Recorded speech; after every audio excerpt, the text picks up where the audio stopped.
Thanks everybody for joining. Vice Chair Jackson, we have everybody here that I'm expecting. All right, great. And we have a quorum? Yes. Okay, great. Good afternoon, everyone. It is 12 o'clock sharp on Thursday, October 13th, 2022, and I'm calling to order the virtual meeting of the Los Angeles Probation Oversight Commission. I am Vice Chair of the Commission, acting as Chair today in Commissioner Carrillo's absence, and I appreciate you all being with us. We'll have our Executive Director, Wendy Julian, explain how you can participate in the meeting today, and then she'll call roll for us. Thank you, Vice Chair Jackson. Thanks you for chairing the meeting today. Good afternoon. Welcome, everybody. As you know, the Probation Oversight Commission welcomes public participation in our meetings. It's a big part of the purpose of our commission. You're welcome to make comments in writing or live today. There's going to be an opportunity for public comment on every item on the agenda, and then again at the end of the meeting for items that are not on the agenda. For those items on the agenda, Chair Jackson will introduce the item. Any presentation to be heard will be heard, and then we'll take public comment before the commission discusses and takes any action on the item. The easiest way to make public comment is by using the raise your hand icon. Mine at the bottom of my screen looks like a little hand, and if I click on it, it shades in the hand. That means my hand is raised and we can see you in the queue. If you can't find the hand icon, you may need to click on the three little dots, or you're welcome to send a message in the chat, and Janae will, or somebody else answering the chat will help you find the raise your hand button or just put you in the queue. If you're calling in on the phone and you want to make public comments, the raise your hand function is activated by dialing *3. Once we call you on your phone number, you have to press *6 to unmute yourself, and then you can begin your comment. All commenters will have 2 minutes today unless the chair determines otherwise based on the number of commenters in our time. If you'd like to make a comment in writing, you can send us an email during the meeting or before or after at info@poc.lacounty.gov. Janae is going to put that in the chat if she hasn't already. Please don't send your public comment in the chat. Only the host will see it. The commissioners don't see it. I don't see it. And it will not be logged as public comment since the chat function does not comport with our Brown Act responsibilities. If you get your written comment in by 5 o'clock today, we will attach it to the official agenda. So our meeting is being broadcast live to our Facebook page. You can watch the meeting on Facebook Live, but we don't engage with users. You can also follow our social media on Facebook, Twitter, and Instagram at LA County POC. It gives lots of information about our meetings, and please invite others to attend. We also have a YouTube account where you can see recaps and full recordings of our meetings. Le damos una bienvenida cordial a personas que prefieren hacer sus comentarios públicos en español.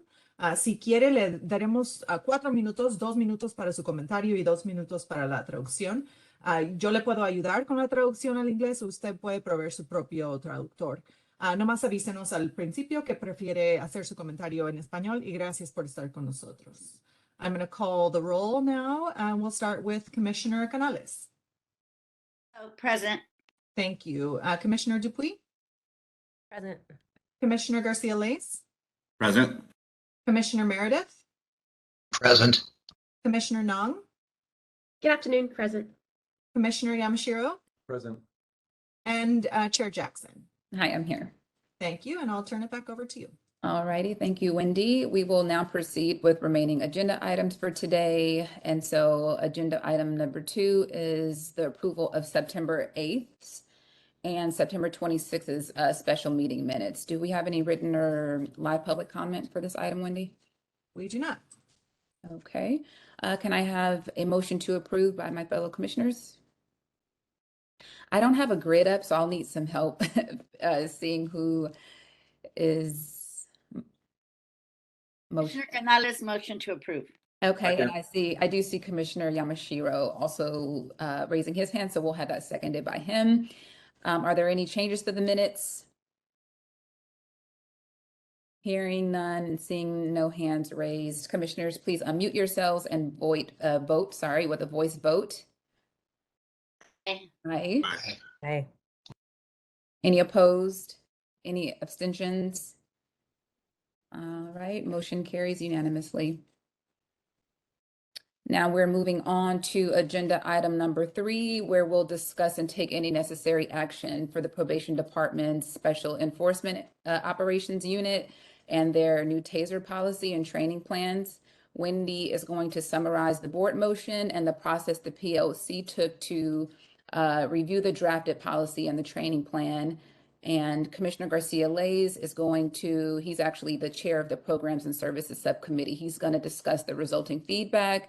And Eric Bates from OIG is also here to summarize the OIG's feedback along with Director Howard Wong. So we'll have a few people presenting on this item, and I think we'll get started with you, Wendy. Thank you. And yes, we have a few people presenting, and that's because this has been a really collaborative process. The motion that directed the Probation Oversight Commission's involvement in this happened in March after a board letter from Probation requesting the purchase of tasers. That board motion of March 15th was on the agenda to approve the letter for the tasers, and the board voted to approve the purchase of the tasers, approving the board letter, but read in a motion that day by Supervisor Mitchell asking the Probation Oversight Commission and the Office of the Inspector General to review and provide feedback on the motion. So I just want to make it very clear that the request of the board via the motion was limited to that, to reviewing and providing feedback. It is not for the Probation Oversight Commission to approve or disapprove the policy or the purchase of the tasers themselves. That's the decision that was made by the board. So as a result, the Probation Department actually went beyond what was required of the motion and worked in a collaborative process with both the Probation Oversight Commission and OIG, providing a number of iterations of the draft of the policy, some of which were discussed in this public meeting here. And then we decided as a collective that it would work better to complete the discussion in the ad hoc subcommittee led by Commissioner Garcia-Lays. Director Wong participated in that, as well as Eric from OIG. And we were able to have a number of drafts come forward that took into consideration many, if not most, of the comments made by the OIG and the Probation Oversight Commission. And so today, what is before you and attached to the agenda is a draft of the memo. The lion's share of that work was completed by Commissioner Garcia-Lays, and also Chair Carrillo took part in those meetings, and was significant written input as well from Commissioner Nong, and then the verbal input from others as part of the committee. So what you have is the version of the memo that was typed by me, but really the feedback Commissioner Garcia-Lays will describe as it is based on his feedback as a part of that group. So we will be forwarding that memo to the board as feedback, and to the chiefs. They have already seen the draft of the memo, but you all are welcome to ask any questions that you have about it today. And with that, I'll turn it over to Commissioner Garcia-Lays to summarize the feedback. Thank you. So I'll tell you my own process was, the first thing I wanted to do was to look for model TASER policies to compare this to. Found several online and also a 2005 model policy written by the ACLU of Northern California.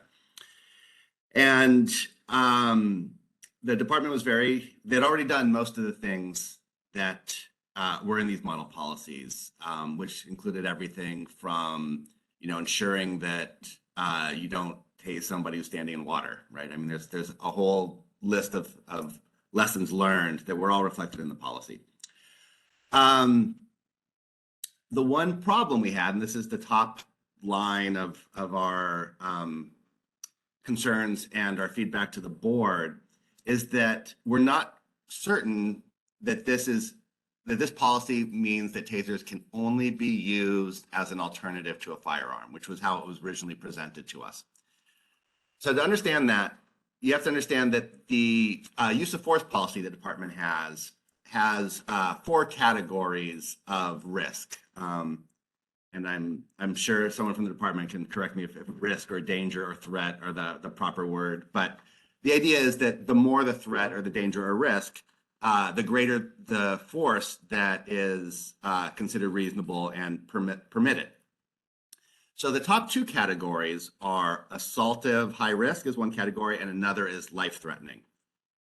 What the policy is not clear about, even though it has a graph of those, is which categories would allow tasers to be used.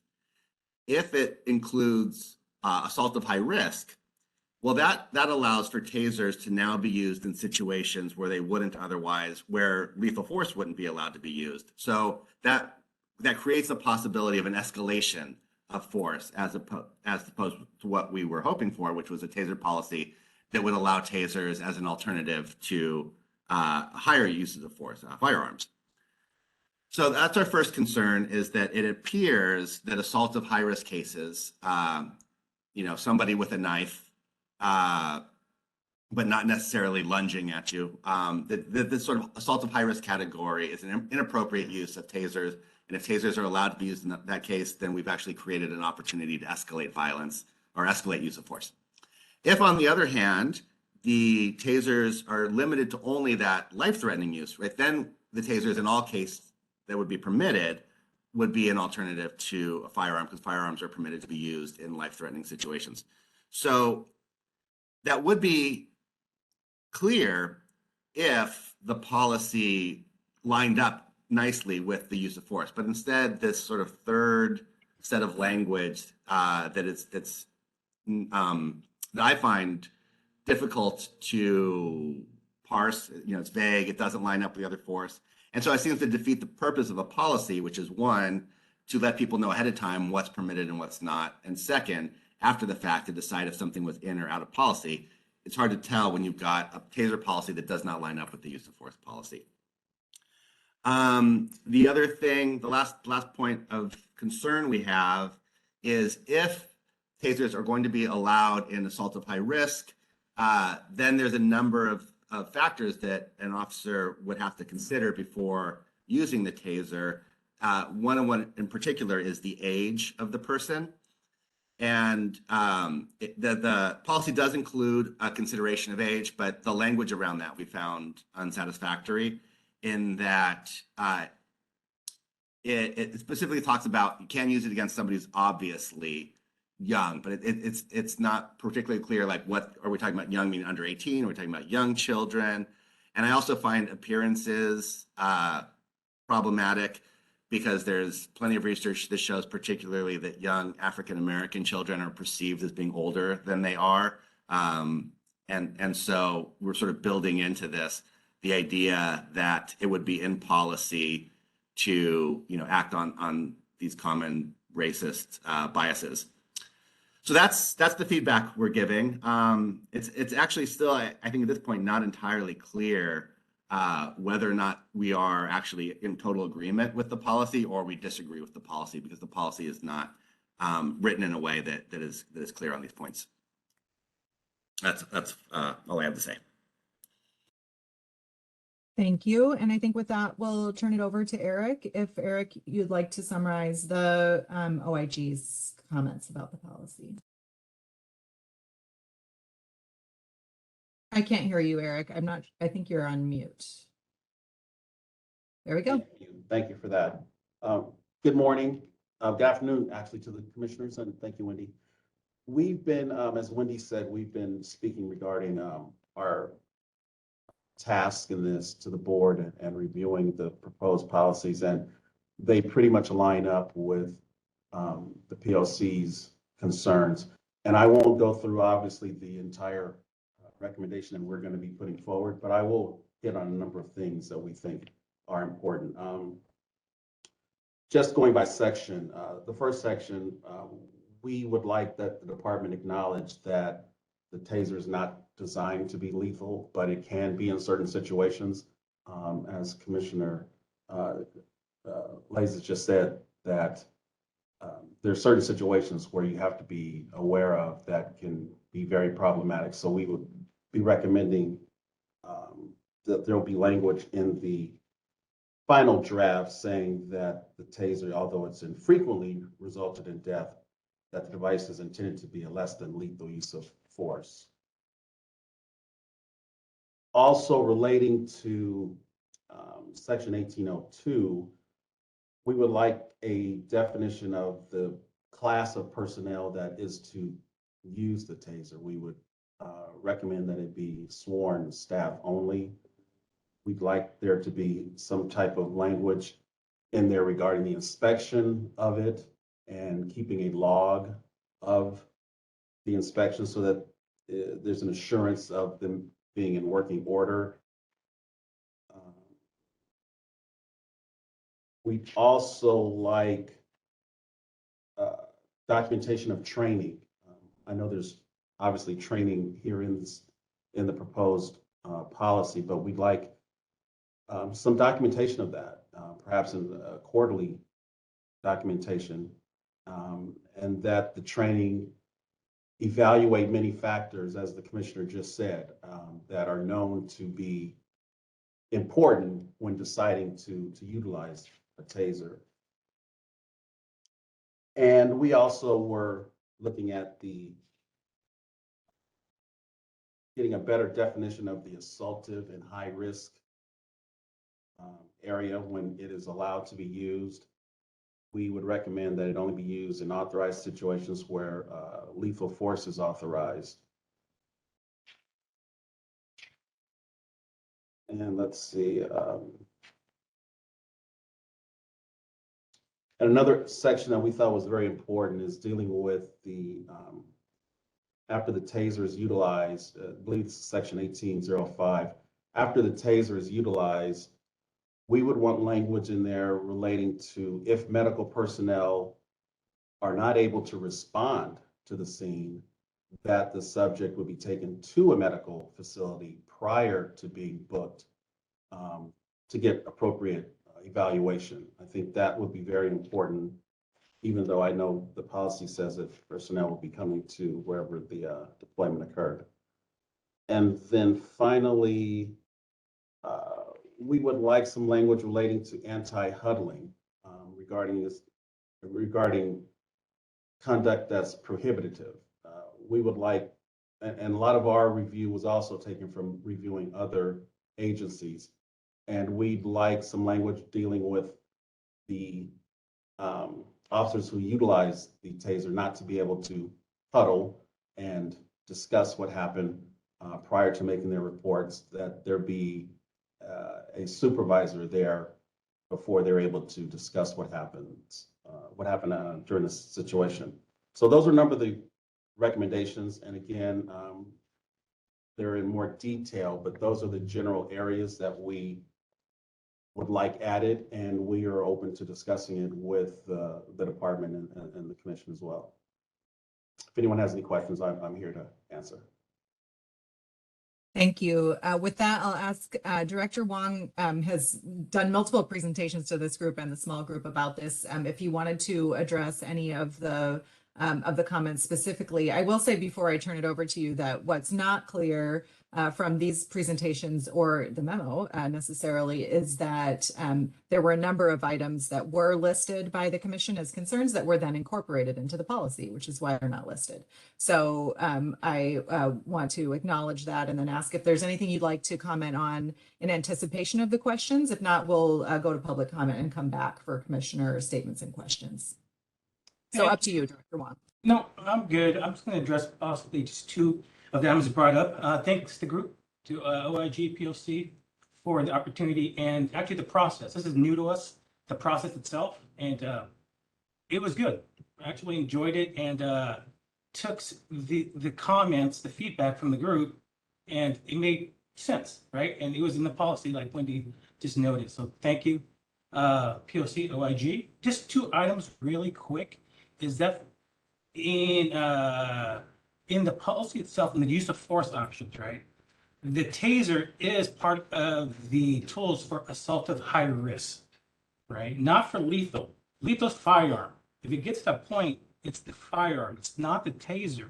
So in assaultive high risk, there's personal weapons and impact weapons, which is the baton, right? So my concern, or just my way of thinking, is when it comes to that point, where that force escalates to assaultive high risk, that individual is going to get hit with a baton or can possibly be tasered, right?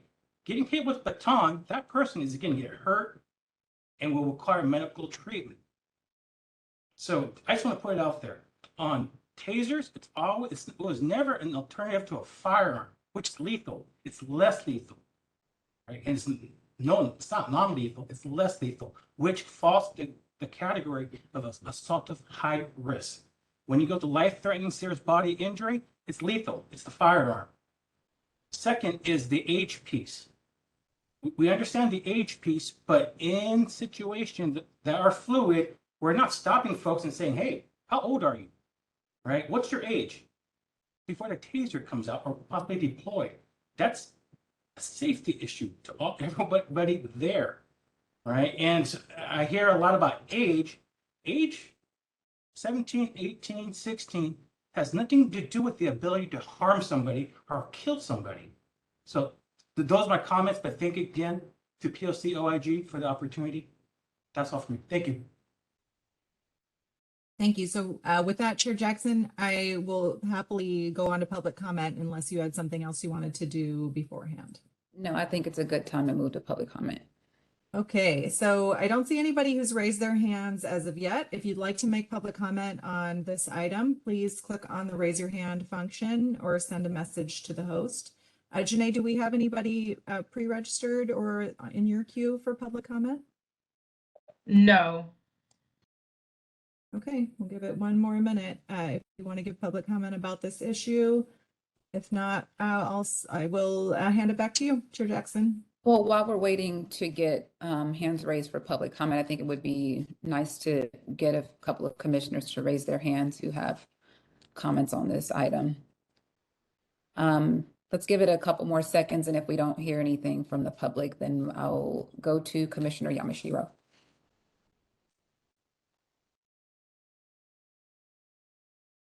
I think we're safe to move on. All righty, Commissioner Yamashiro, it's on you. Thank you. So I have a quick question, and this could be for anyone, but in my just cursory review of the policy, I didn't see there to be a prohibition against the use of the tasers on children. Did I miss something? Is that embedded in the policy? Because I know there's a discussion about age, and I think that Commissioner Garcia-Ley's point regarding its use, and I also think that Mr. Wong's remarks about the, how the deployment of the weapon itself would work, but it would seem that we would want to prohibit its use on children. Is there something in the policy that prohibits its use on children?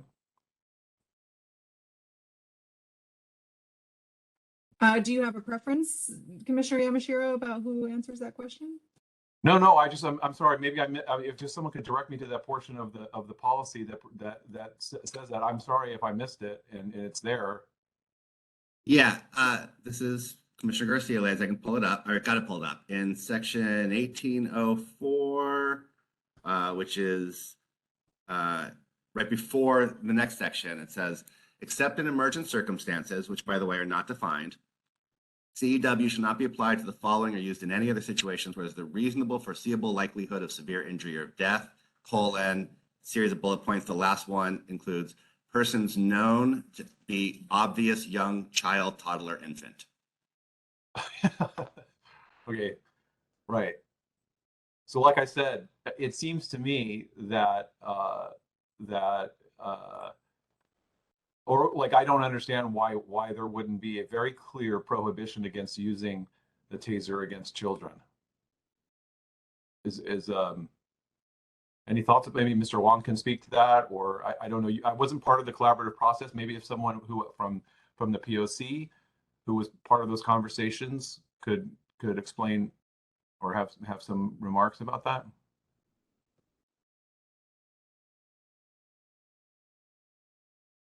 The only Commissioner Yamashiro, the only remark I have for that is when we say children, we're talking about 18 and under, correct?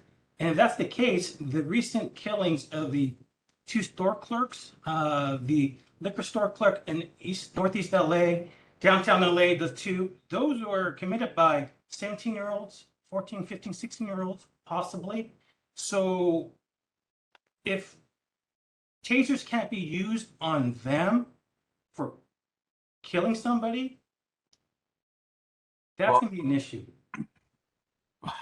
Well, I don't think anybody's suggesting that the taser would be used in retribution for killing someone, number one.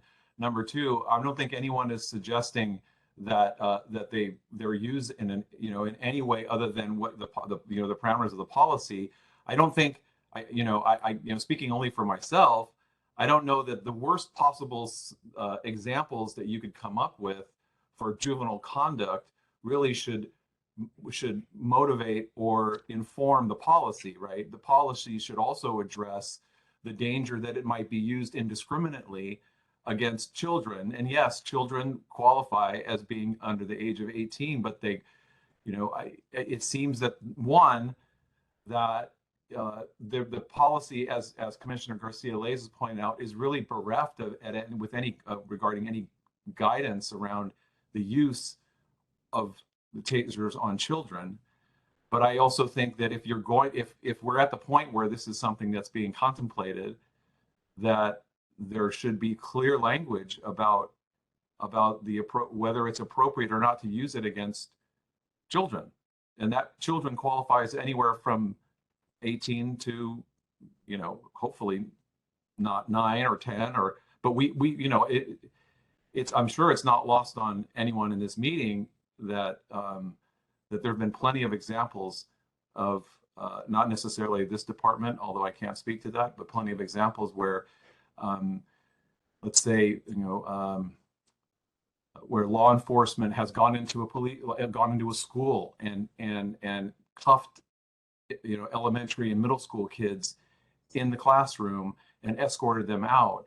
I don't know how that falls within policy, but I think that all children, should benefit from clear policy around the use of something as I think severe as a taser. So those are just my remarks.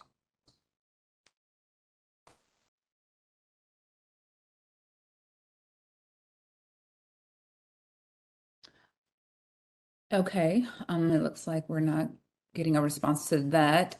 Commissioner Meredith, it's on you. Yeah, I'm being very familiar with tasers, obviously, from my career stuff.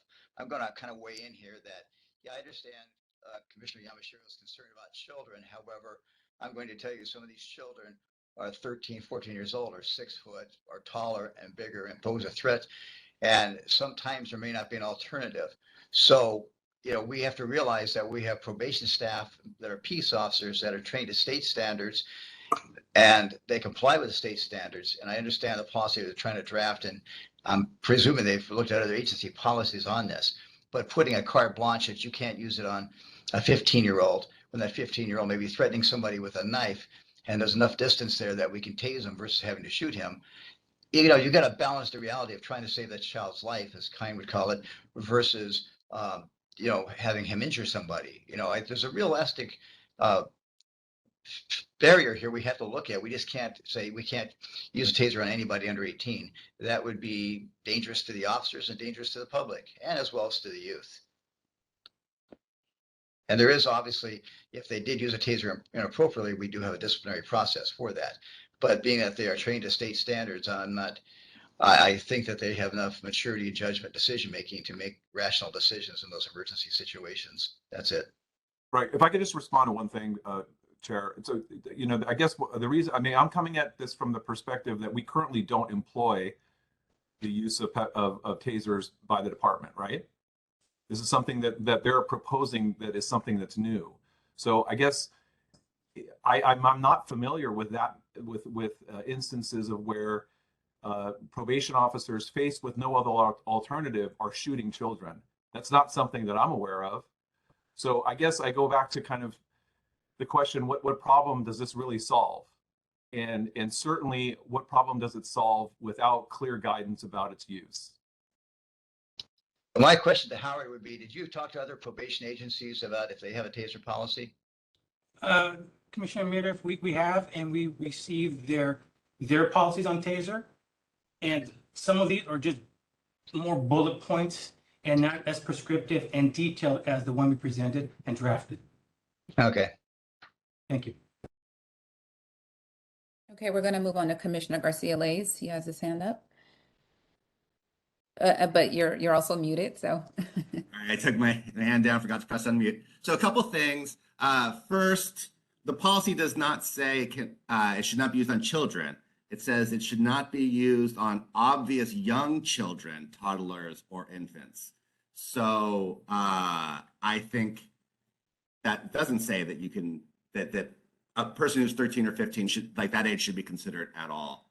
I think it should. One of the things that I uncovered in my research is, research that adolescents actually have thinner chest walls and are more at risk to being tased than our older people based on their physical development. So there are some considerations besides just the safety of the officer. And those are also the safety of the person. Well, in this case, we're talking about the safety of the child who is being tased. Another thing is,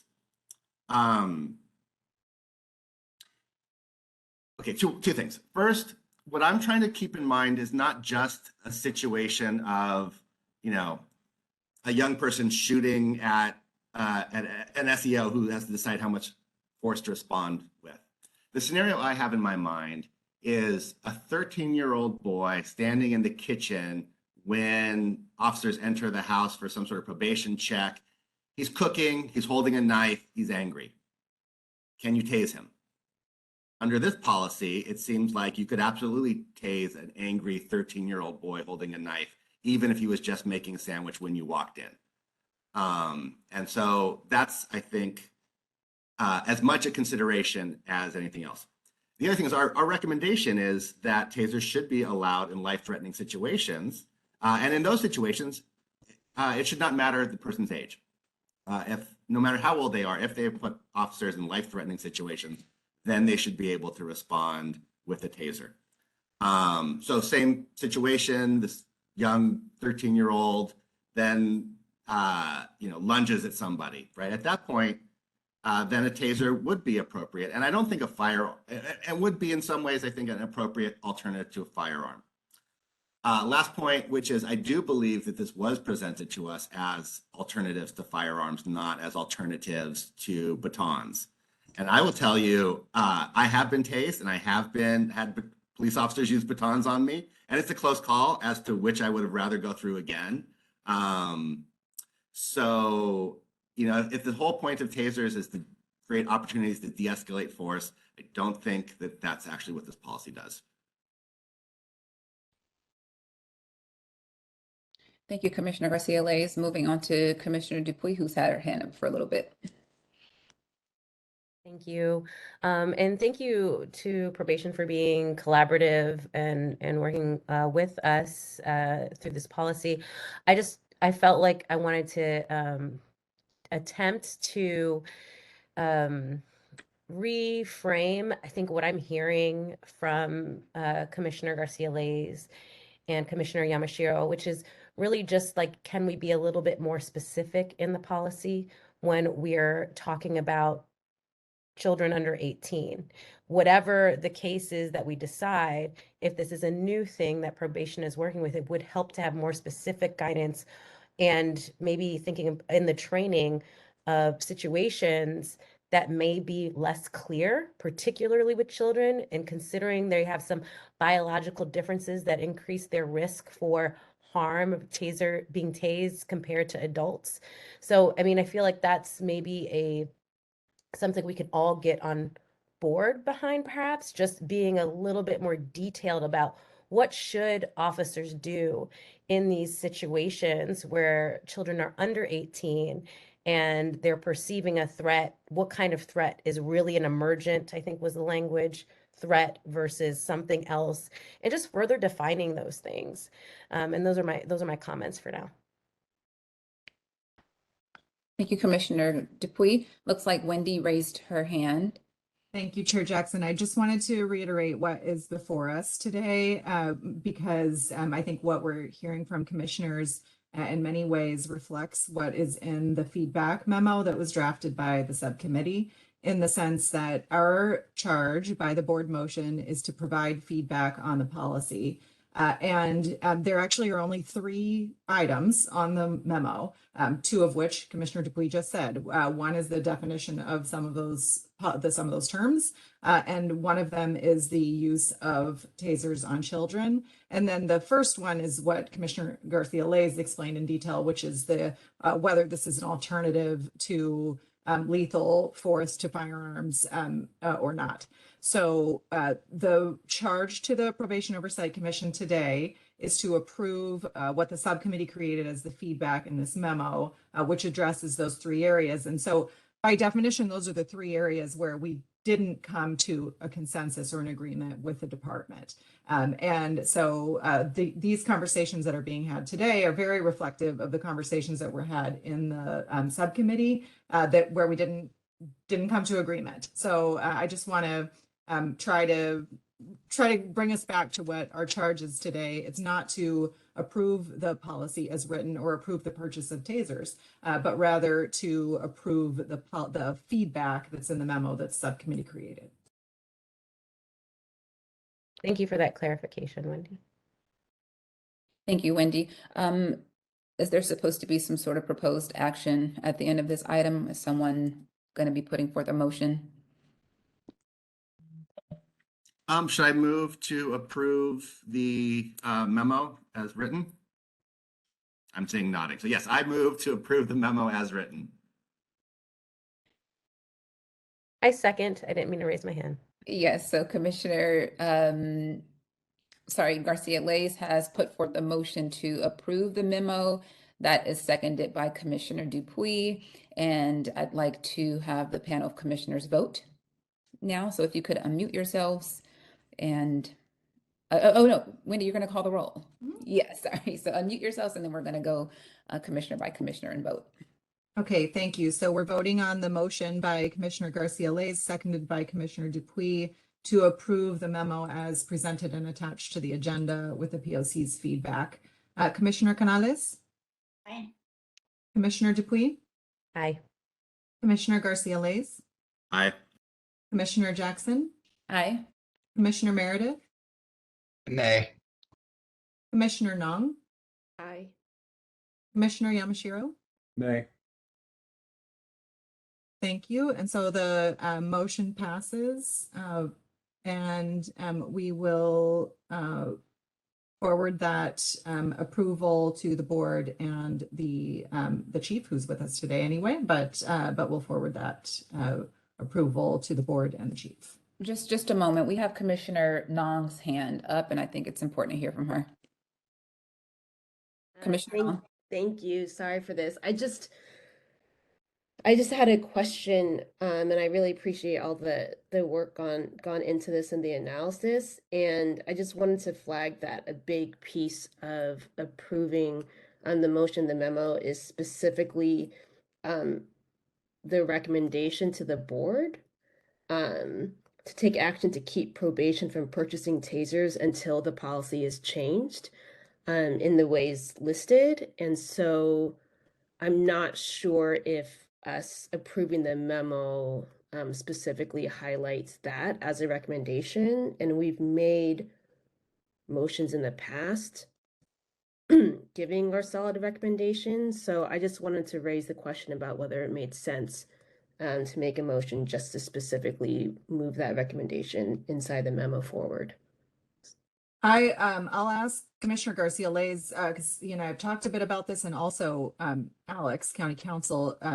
My clear understanding about this is that the approval of the feedback memo is not inclusive of any recommendation to the board regarding the purchase of tasers, but rather the completion of the motion, which is to provide the feedback about the policy. There is a 30-day I can't think of what the right word is, so I'm just going to say window, between which the board receives the feedback and the department can actually proceed with the purchase of the tasers. It's written into the motion. Although, as you may note, the policy as it's attached to the agenda still says draft on it, and Director Wong explained very clearly that that's because there's also an internal probation process that involves publication through the policy unit and conference with labor partners before the policy becomes official. So there is a time period between today that you all just approved the feedback memo and when probation can actually take action on this. Sean or Alex, do either of you disagree that what Dominique is saying is not a part of the motion that was just made? Well, my thought is, yeah, no, please, Alex, you go. No, go ahead, Commissioner, please. Well, I was going to say, so the board motion asks for us to give this feedback. They do not ask for us to take a stand on whether or not it should be approved so much as exactly what we've done. The commission, however, can do other things as well. We have passed motions in the past, I believe, which I don't have in front of me, sort of wanting to take a more impactful stand on this than simply giving recommendations. But I don't think our memo in any way prevents us from taking a more stronger or more impactful stand, nor would it contradict with doing so. But yeah, the board did not ask us to give an up and down vote on the policy.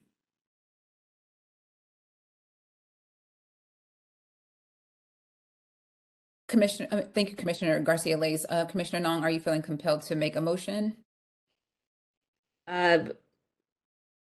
Yes, if that's the case, we'll at least open a discussion about whether this commission wants to make a motion or what is it, for a resolution? I'm sorry, I always forget the terminology, but to make a motion to adopt a resolution recommending that the board not approve the purchase of tasers for probation until the recommendations of the POC are adopted.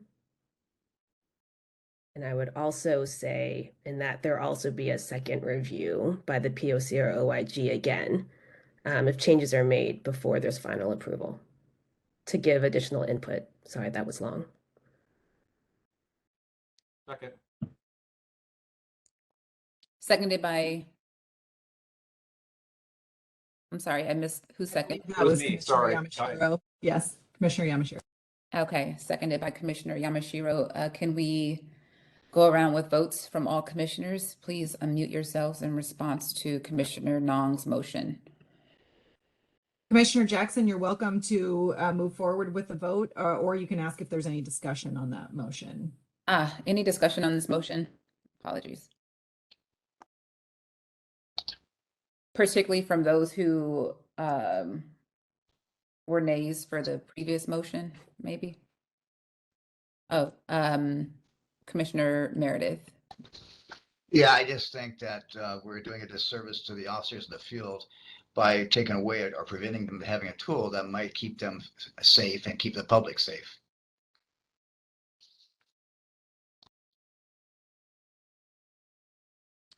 Thank you, Commissioner Meredith. Any other comments from fellow commissioners before we move forward with a vote for this motion?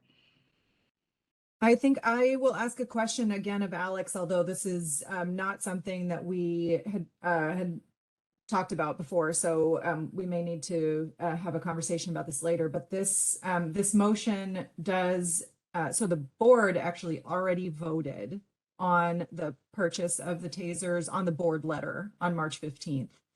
So I'm not sure whether there's any preclusion from the POC to have a motion that addresses a prior motion of the board. Does that make sense, Alex? Yeah, just to make sure I'm understanding it. So it sounds like Commissioner Nong's motion was to sort of predicate the purchase of this equipment on the adoption of the POC's recommended policy. Is that accurate? Commissioner Nall. Thank you. No, I understand that we don't have the authority to approve the policy or not, or approve the purchase. But what we have done is taken stances before as advisors to the board, which is what we are. And so my motion was, because we've been asked to give advice and our feedback on this, my motion was for us to adopt a resolution with a recommendation that the board not approve the purchase of tasers by the probation department until probation adopts the recommendations of the POC included in this memo. And then based on that, I would also, and again, this is why it's up for discussion, because, and again, I gave some feedback on this, so I'd really love the thoughts of those who worked really closely on this. And even something where we can offer like a second round of approval. So again, and just to address Commissioner Meredith's concern, this isn't like an outright yes or no. We don't have that authority, but I think it's just a recommendation that the board again delay this for further consideration based on our memo.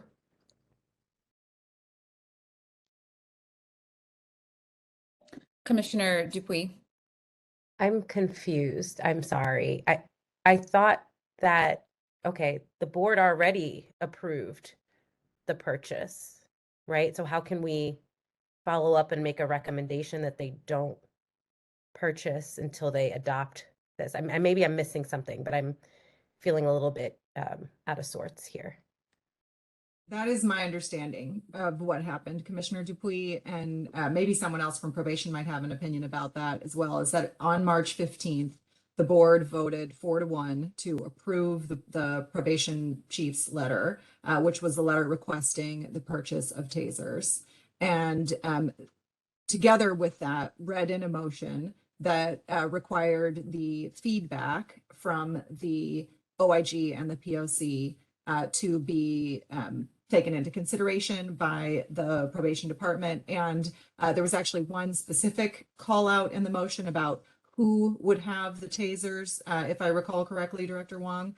And that then the motion states that there would be a 30-day wait period after that feedback is received before the department could go forward with the purchase. Did I say that in the way that you all understand that, Director Wong? Thank you, Wendy. That is correct. Probation to draft the policy and training, provide to POC and OIG for review.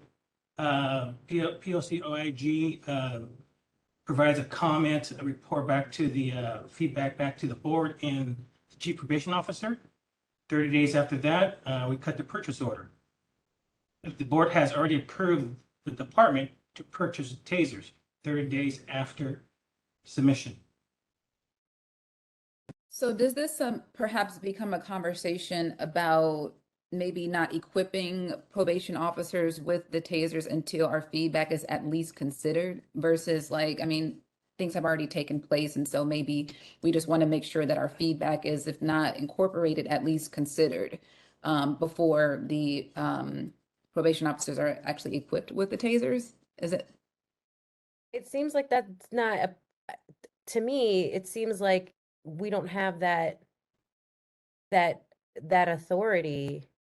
I don't know. I should be quiet because I'm really unclear. Yeah. Commissioner Nall. Okay. I'm going to fully acknowledge that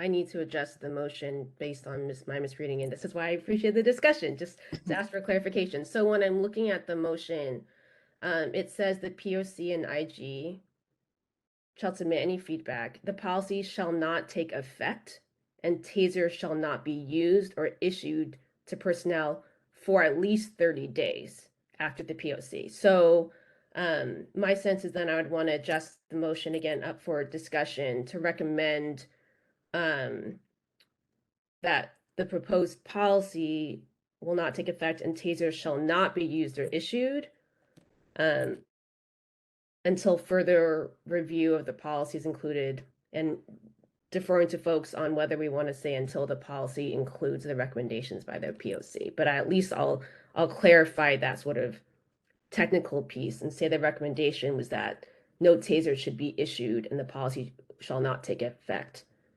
until certain actions are taken and adjustments are made to the policy.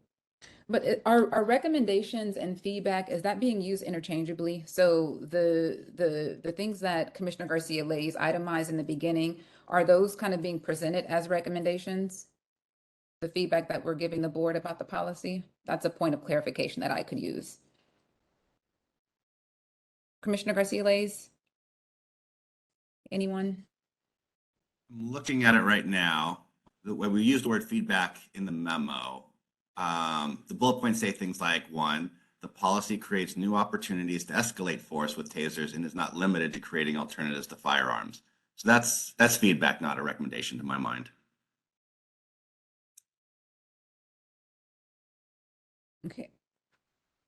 I just want to make sure that that's accurately. I would agree that it's both the memo includes feedback and that the request was for feedback. That it wasn't it's very clearly not a request for approval of the policy. Okay, we'll hear from, thank you, Wendy. We'll hear from Commissioner Dupuy again, and then we'll circle back to Commissioner Nong. Oh, actually, wait. Commissioner Dupuy, Commissioner Yamashiro, and then we'll circle back to Dominique to see how she wants to handle. You're muted, Commissioner Dupuy. Thank you.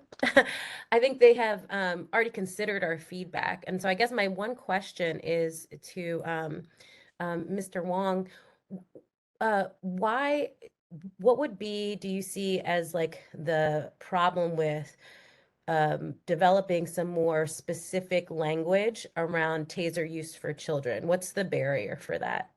I think that this is something that Commissioner Mayer brought up, is it can't be so prescriptive where, I'm going to use, I think it was Commissioner Lay's example. We go into a residence and some kid, 13 years old, is making a sandwich, has a knife in his hand. Our officer is going to say, hey, drop the knife. Drops the knife, everyone that escalates, we're good. But if that 13-year-old starts running towards our officers with that knife in hand, that's an escalation. That's assault high risk leading to life threatening, right? We're talking about compliance here. I'm not even talking about age per se. Like I said earlier, age has nothing to do with the ability to harm somebody, right? If that 13-year-old drops the knife, everyone that escalates, we're good. But that 13-year-old turns around, looks at us, starts running towards it with the knife in hand. That's that continuum. It's being assault high risk leading to life threatening. And if this policy, this piece doesn't get resolved, right? Assault of high risk is baton strikes. So I also make sure everyone understands that. Bones will be broken, okay? 13-year-old, 12-year-old, whatever. Adults, assault of high risk is impact weapons, right? If that escalates to life-threatening, it's bullets. That's all I'm going to say. I don't understand the disconnect really, because this is a less lethal to getting to that part where a firearm is being used. Thank you.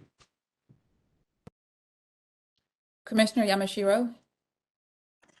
Thank you. So I just, it occurred to me now that, and I don't want to speak for Commissioner Garcia Lays, but I don't think we should get hung up on this distinction between feedback and recommendations and things like that, right? I think I'm just assuming that Commissioner Garcia Lays did not anticipate us being in a position where we are now, where we have to have operational language that makes contingencies for the approval or what our recommendations are. And I don't know that we want to go back and have to redraft it so that we have this precise language in there so that we can accomplish, or at least that we can put forth a motion similar to the one that Commissioner Nong has presented where it would all make sense. Like to me, I would imagine if we were to ask the board what feedback is, I mean, we should interpret that broadly as possible, because that's that's the purpose of why we convene ourselves to begin with. And so I guess Dominique, I don't have the language of your motion in front of me, but it seems like, it seems like we could say, like, clearly items 1 through 3 in the memoranda address shortcomings in the policy, right? And if we don't want to go back and redraft that so that we can feel more comfortable with being prescriptive about what we expect what we would ask the board to do in light of our recommendations, then we can either articulate those now, and that would include that in the motion, or we can just proceed the way you have and just what you've already in the motion that you've already presented. As far as I'm concerned, I think the language of it is sufficient. We just have to change purchase in the motion to implementation or use of, or however you would, whatever language you would want to adopt. That would be simply our recommendation that the board, or rather the department, address the shortcomings in the policy as identified by the POC, and until those are addressed, that the board not approve the implementation of the use of the tasers. I don't know if that helps at all, but that would be my recommendation. Okay, looks like we're getting more hands up, and I want to be responsive to all commissioners who want to weigh in, but just also want to be mindful of time. And so we'll go to Commissioner Meredith to possibly be closing us out with his comment. Yeah, I just want to point out that, very few of us in this commission are subject matter experts in field tactics and field operations use of taser. I happen to be one. And I happen to agree with Mr. Wong on this case. And his example there in the kitchen, we don't want to have to use lethal force on a 13-year-old. This provides an alternative to them. So when we start limiting the age, that becomes very problematic. And for us to be trying to take some operational responsibility for what policy they need to do as SMEs, I think we're doing a disservice to the county and the citizens and the officers. Okay, thank you, Commissioner Meredith. Now hearing from Commissioner Canales. Thank you, Commissioner Jackson. I just want to, for clarity, Mr. Wong said when it's an assault of high risk, they can use batons, or in a scenario as laid out, somebody's running towards them with a knife. It could be bullets, actual bullets right now. I mean, even with this, right? Is that what I'm understanding? Like this situation, if it was escalated, there are still 2 other things that could be done. And one of them is even maybe having to use lethal force instead of the taser that would just, drop somebody, but leave them still alive. I just want to make really the distinction between those 2. Am I correct in that? Canales, you're correct. So when it becomes life-threatening, serious bodily injury, that tool is the firearm. It's bullets, right? Right. Tasers is part of assault of high risk, which also includes impact weapons, which we are currently issued, batons. So right now, no tasers if that person escalates to assault of high risk.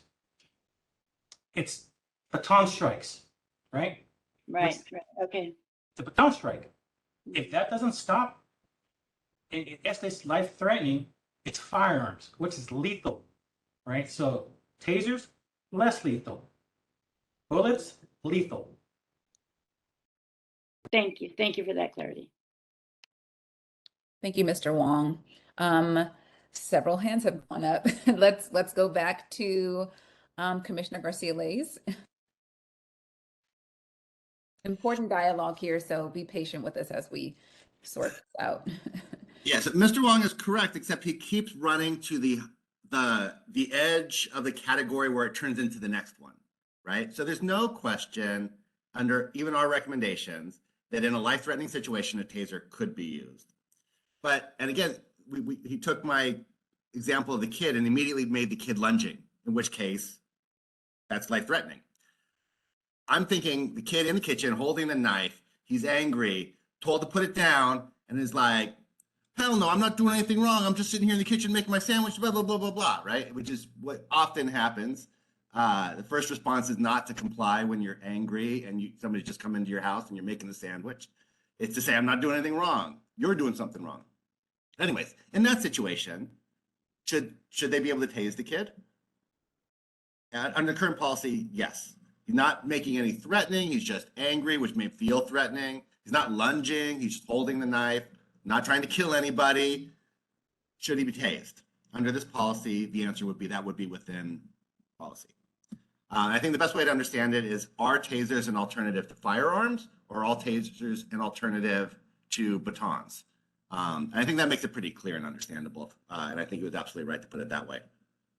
Also, I think we can let the Board of Supervisors figure out for themselves whether they, like, what process they would want to use to prevent the tasers from going into effect. So the resolution doesn't need to get into the weeds of how they do it. Just ask them to do it however they find effective.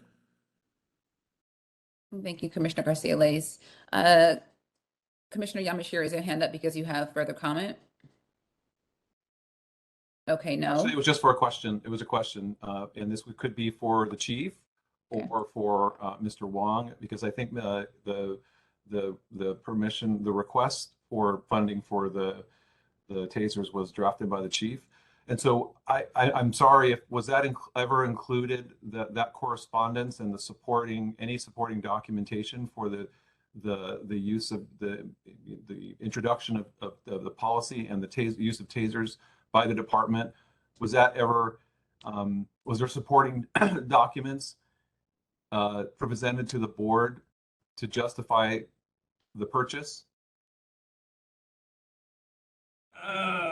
Commissioner Yamashiro, supporting documentation besides the board letter? Yes, I'm saying, like, I didn't see the letter. I'm sorry if you published that to us and I missed it, but I'm just curious, in the document that you submitted to the board, did you provide any supporting data that would justify and explain why there needs to be such a dramatic kind of change in what our existing policies are regarding the department's use of force? Tasers was part of a corrective action plan for an OIS that occurred where there's a fatality. So It's part of the corrective action plan. okay, what I'm asking is was there supportive documentation provided to the board in the original request in the letter that was requested for the funding for the tasers? The funding was secured through CEO, and on the board letter, it noted that part of the cap was more alternatives and tools for less lethal force.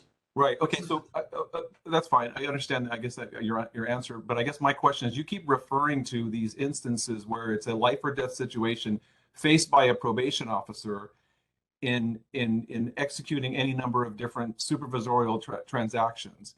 And so I'm just curious. I was asking about the supporting documentation that you provided the board.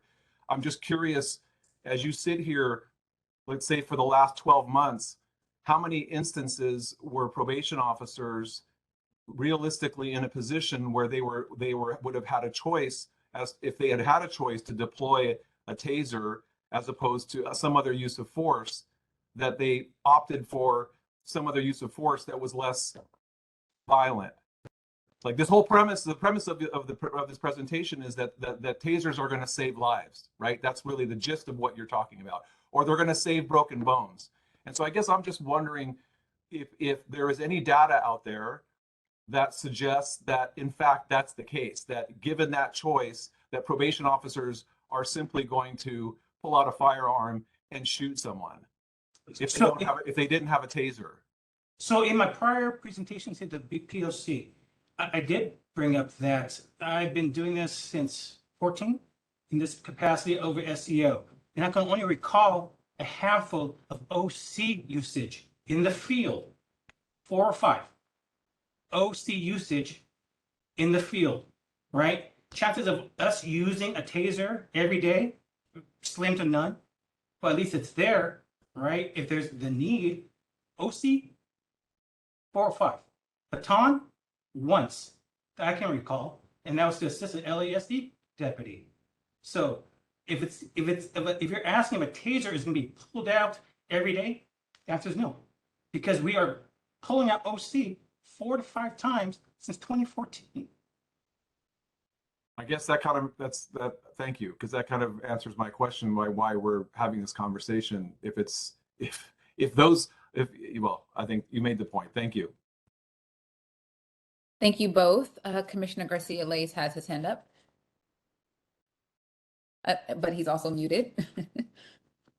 Keep lowering my hand instead of unmuting myself. I have pulled up the letter from Chief Gonzalez to the board that led to the purchase.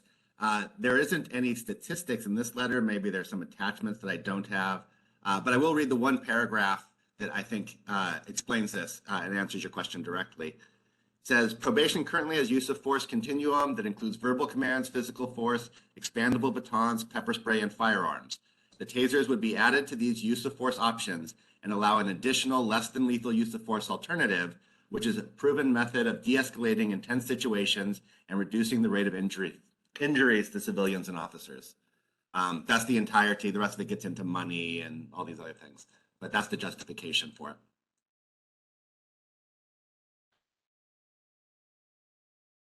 Thank you for that. Commissioner Garcia Lays, I think this brings us back to Commissioner Nong, and hopefully this discussion has informed her motion. Commissioner Nong, should we hear from you now?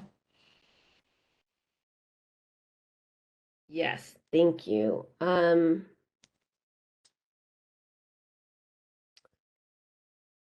Sort of obviously torn here. I know that there's a lot of wiggle room or sort of vagueness in the motion here. I know the ultimate decision maker is the board. I also just don't want to lose the OIG's recommendations. And really my goal of this is, because there's been so much effort put in by the POC and by the OIG in reviewing the policy. I know we've provided feedback, but I guess part of it is just if we do have a specific recommendation, sort of clearly stating it, that sort of summarizes our conclusions based on the feedback.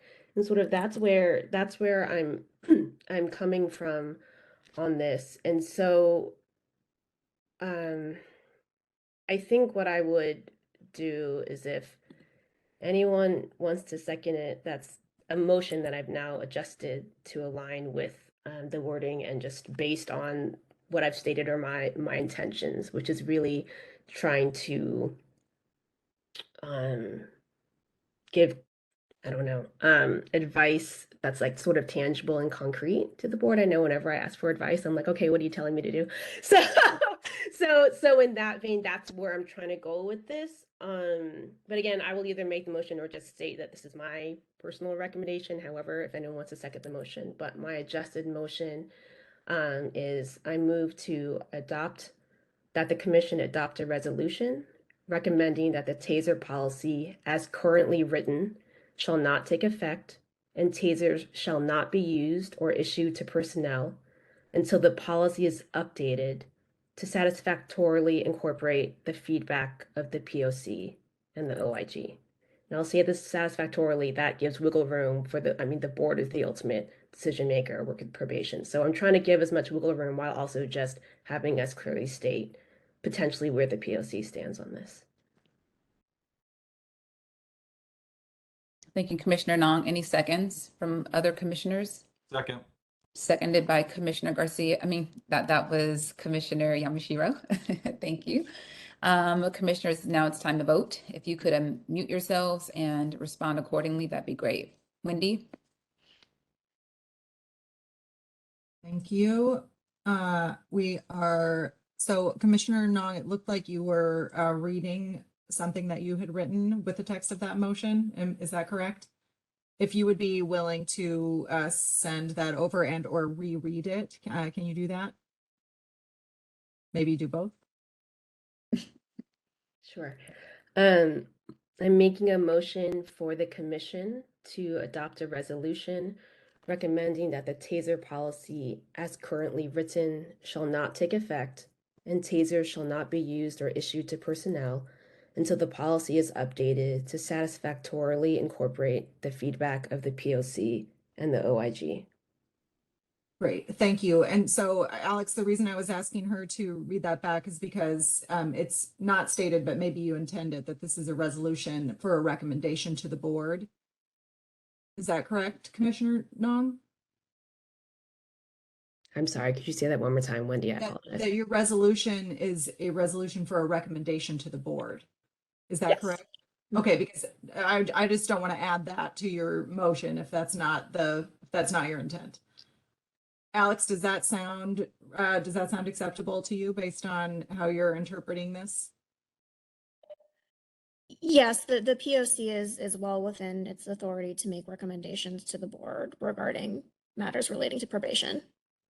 Okay, thank you. So just to be clear, though, we already took a vote on the feedback memo, which will be submitted as is required by the previous motion, and now voting on Commissioner Nong's motion regarding a resolution to the board recommending that the policy not take effect and until it includes the recommendations of the POC, and we'll get the specific wording as it was required. So Commissioner Jackson, I'll call the roll.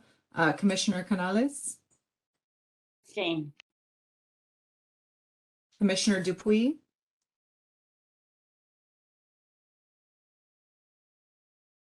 I abstain on this one. Commissioner Garcia Lays, Before I vote, can I find out what the result is of several abstentions? yes, Alex, I believe that it requires, so since we have 7 people present, we need to have 4 yes votes. Is that correct? Yes, that's correct. Oh my gosh. We should do it out of alphabetical order sometimes, right? I feel that way anyway. Well, I'm gonna make a quick statement. It is what I believe, but it is also not what the board asked us to do, and that is why I am torn. And so I'm going to abstain also. Commissioner Jackson, Aye. Commissioner Meredith, I appreciate you, Dominique, but I'm going to go no. Commissioner Nong, Aye. Commissioner Yamashiro. Aye. Okay, so just to be clear, we have 3 yes votes, 3 abstentions, and 1 no votes, which means that the motion does not pass. Correct, Alex? Yes, that's correct. Thank you. Thank you, commissioners, for your discussion on that item, and thank you, presenters, for your contribution, especially Commissioner Garcia Lays for your involvement in that process. We're now going to move on to agenda item number 4, where we discuss and take any necessary action on Chief Gonzalez's top priorities for the probation department, which is in response to the motion that was made at the last meeting. Chief Gonzalez, the floor is yours. Good afternoon. Thank you, Madam Chair, members of the board. Thank you for this opportunity. You can imagine the life of probation, and I also want to thank Commissioner Meredith for his motion. Starting with the juvenile side, we're talking about custodial management of youth, reduction of assaults on both youth and staff, getting staff to return to work and not call out, the management secure use track, and the plan to address hiring and training a new deputy probation officers or DPOs. Our staff have been committed to the department's mission and county goals for Care First, Jail Last. It's not just a priority of mine, but it's a priority of the executive team and our staff. We're committed to the well-being of our clients and our staff. We're committed to collaborating with county and community partners to provide excellent services to support our clients and their families. We're looking at creating what's called Care First continuum of care for our young people. As you know, over the past several years, Los Angeles County has seen a decrease in juveniles in detention population and an increase in partnerships with community-based organizations in diverting youth from juvenile justice system. As a result, probation has closed 14 probation camps and 1 juvenile hall. We continue to implement the LA model in our juvenile halls to improve the therapeutic value for our young people in our care. We want to look at youth development, and how can we enhance the youth experience and be successful when they return home. We're enhancing staff training and partnering up with county and community partners to implement trauma-informed practices, and also collaborating with the Department of Youth Development to bring in some credible messengers, and not just with the secure use track, but for our facilities as well. In fact, we have a meeting tomorrow with Interim Director Vincent Holmes to talk about collaboration.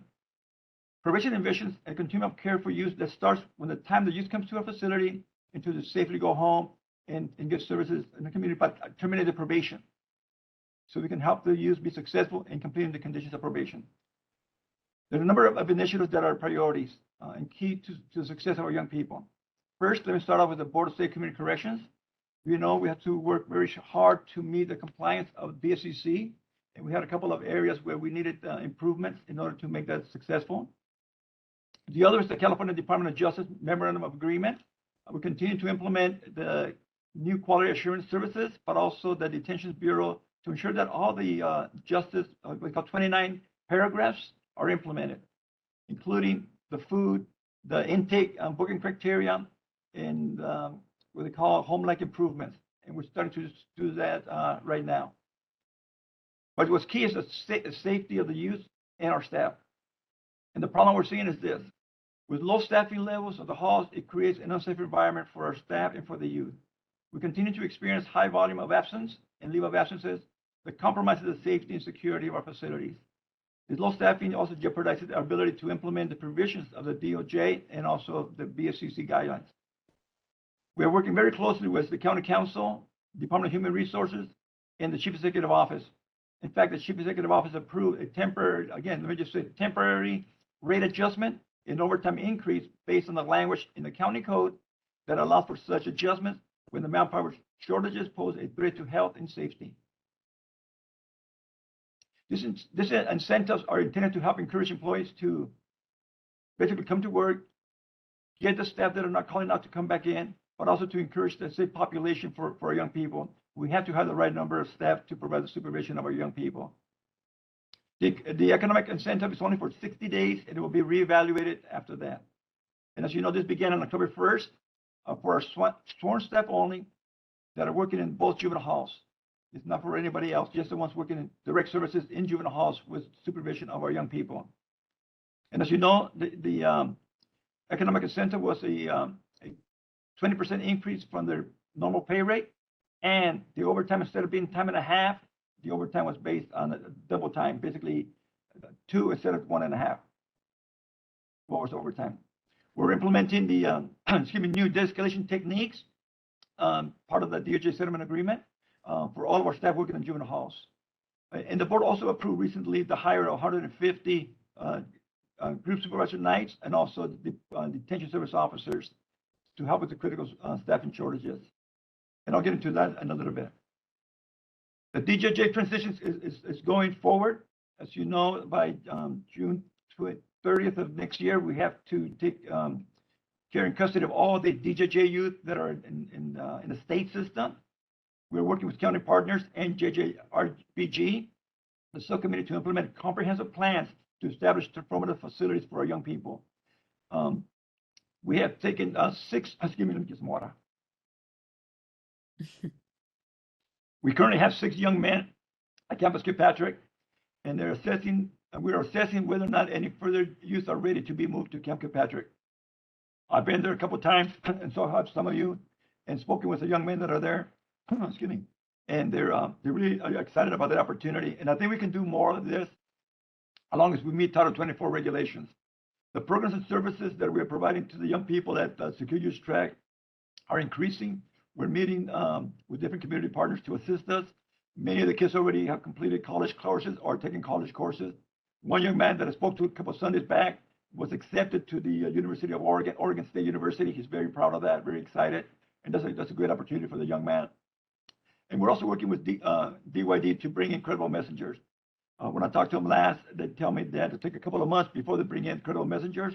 But I'm asking them to give me at least 1 or 2 as soon as we can, so we can start providing those services to our young people there at Camp Kilpatrick. Renovation and juvenile facilities have begun.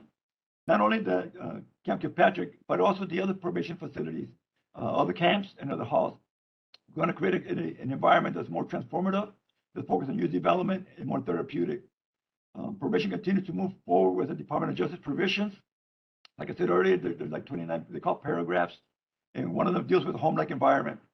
So we're working with the Internal Services Bureau here in the county to accomplish that. We're also looking at the hiring and returning to work. One of the challenges is not having sufficient staff in the facilities. So what we've done is that we looked at what can we do to enhance our services. And working with the County Department of Human Resources, we're looking at the examination and background investigation for the new candidates coming through.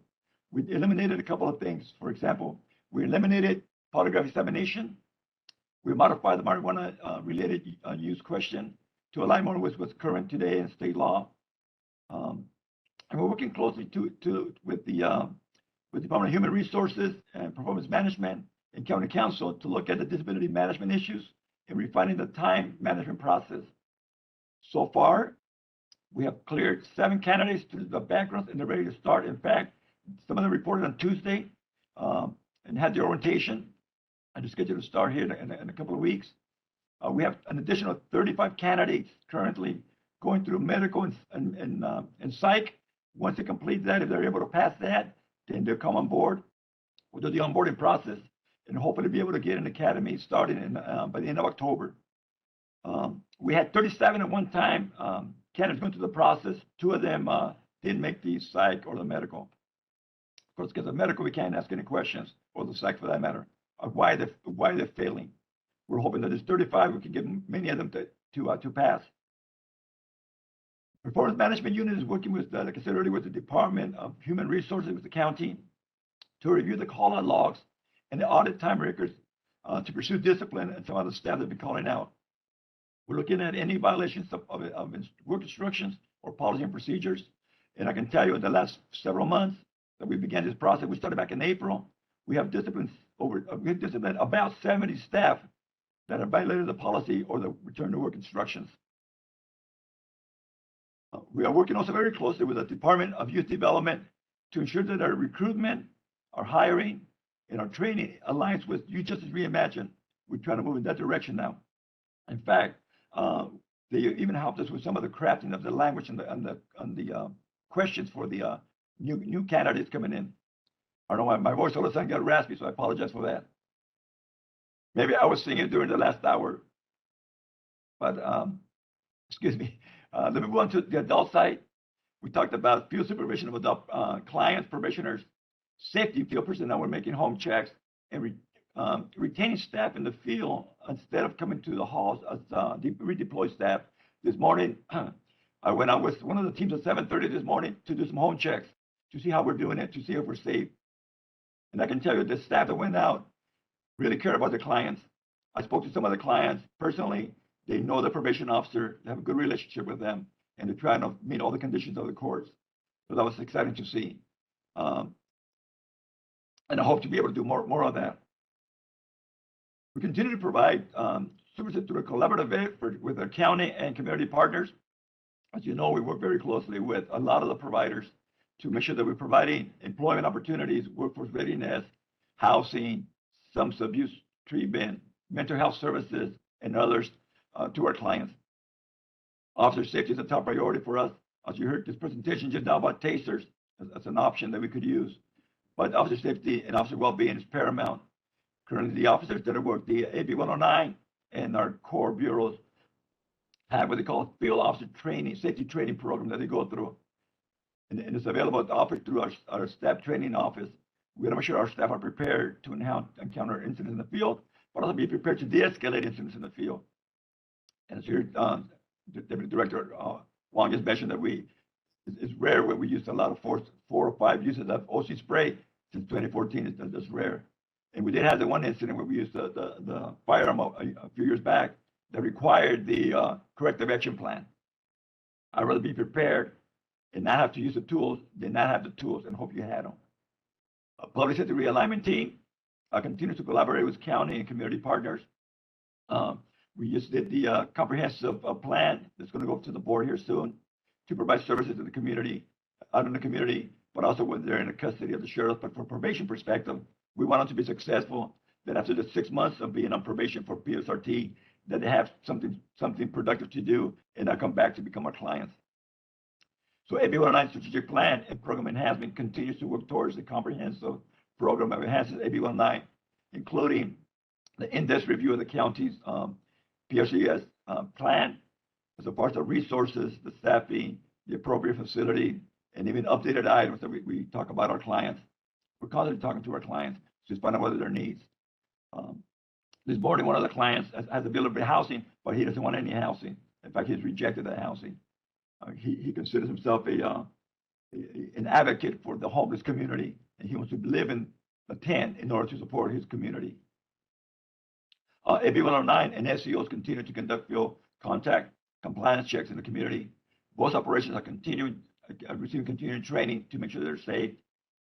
Part of the training we talked about earlier was the staff training office to get the training, this updated training as well. Safety equipment is reviewed and replaced as needed. Make sure they have the appropriate equipment when they go out there in the field and do their job. And of course, we look at as they're doing their job, so they're going to do compliance checks. Is the equipment being replaced or not replaced, or new ones being purchased? The AB 109 and the Core Bureau also been a part of the continuous field operations for redeployment since 2022. Actually started in 2020 during the COVID pandemic. We started deploying our field staff into the facilities because staff were calling out back in 2020 when the pandemic was first hitting. It's continuing. So far, we've had approximately 60 to 70 staff from both the Core Bureau and the AB 109 staff, SCOs and AB 109 staff that have been deployed to the halls to assist with staffing in order to meet minimum requirements.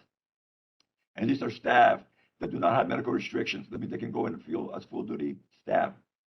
There have been some internal impacts to the deployment. For example, when they're not there doing their job, we don't have anybody else that can step in and perform those functions, whether it's the court reports, client engagement, or compliance checks and operations. So those suffer because we're doing deployment in the halls. Our core supervision continues to support evidence-based adult care supervision, as outlined on 635, the 5-year plan. Continue to support that as a priority. Family supervision remains consistent. We have about 21,000 adult clients on our caseloads.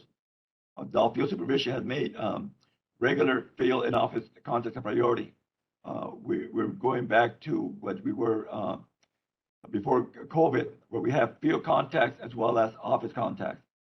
As opposed to just doing virtually before, we're actually meeting people in the office and in the community. Community could be in the home, place of employment, or somewhere in the neighborhood. We are revising and updating policies for the core supervision model. Some of the highlights, just to let you know, is that, again, we made it very clear, we're doing pre-pandemic reporting. You can have face-to-face reporting with your clients, have client engagement. We're using the substance abuse testing and compliance of the screening tools that we use. We also reissued a policy on field contacts again, reminding staff that this is a priority. And we're evaluating changing actually with misdemeanor gun possessions.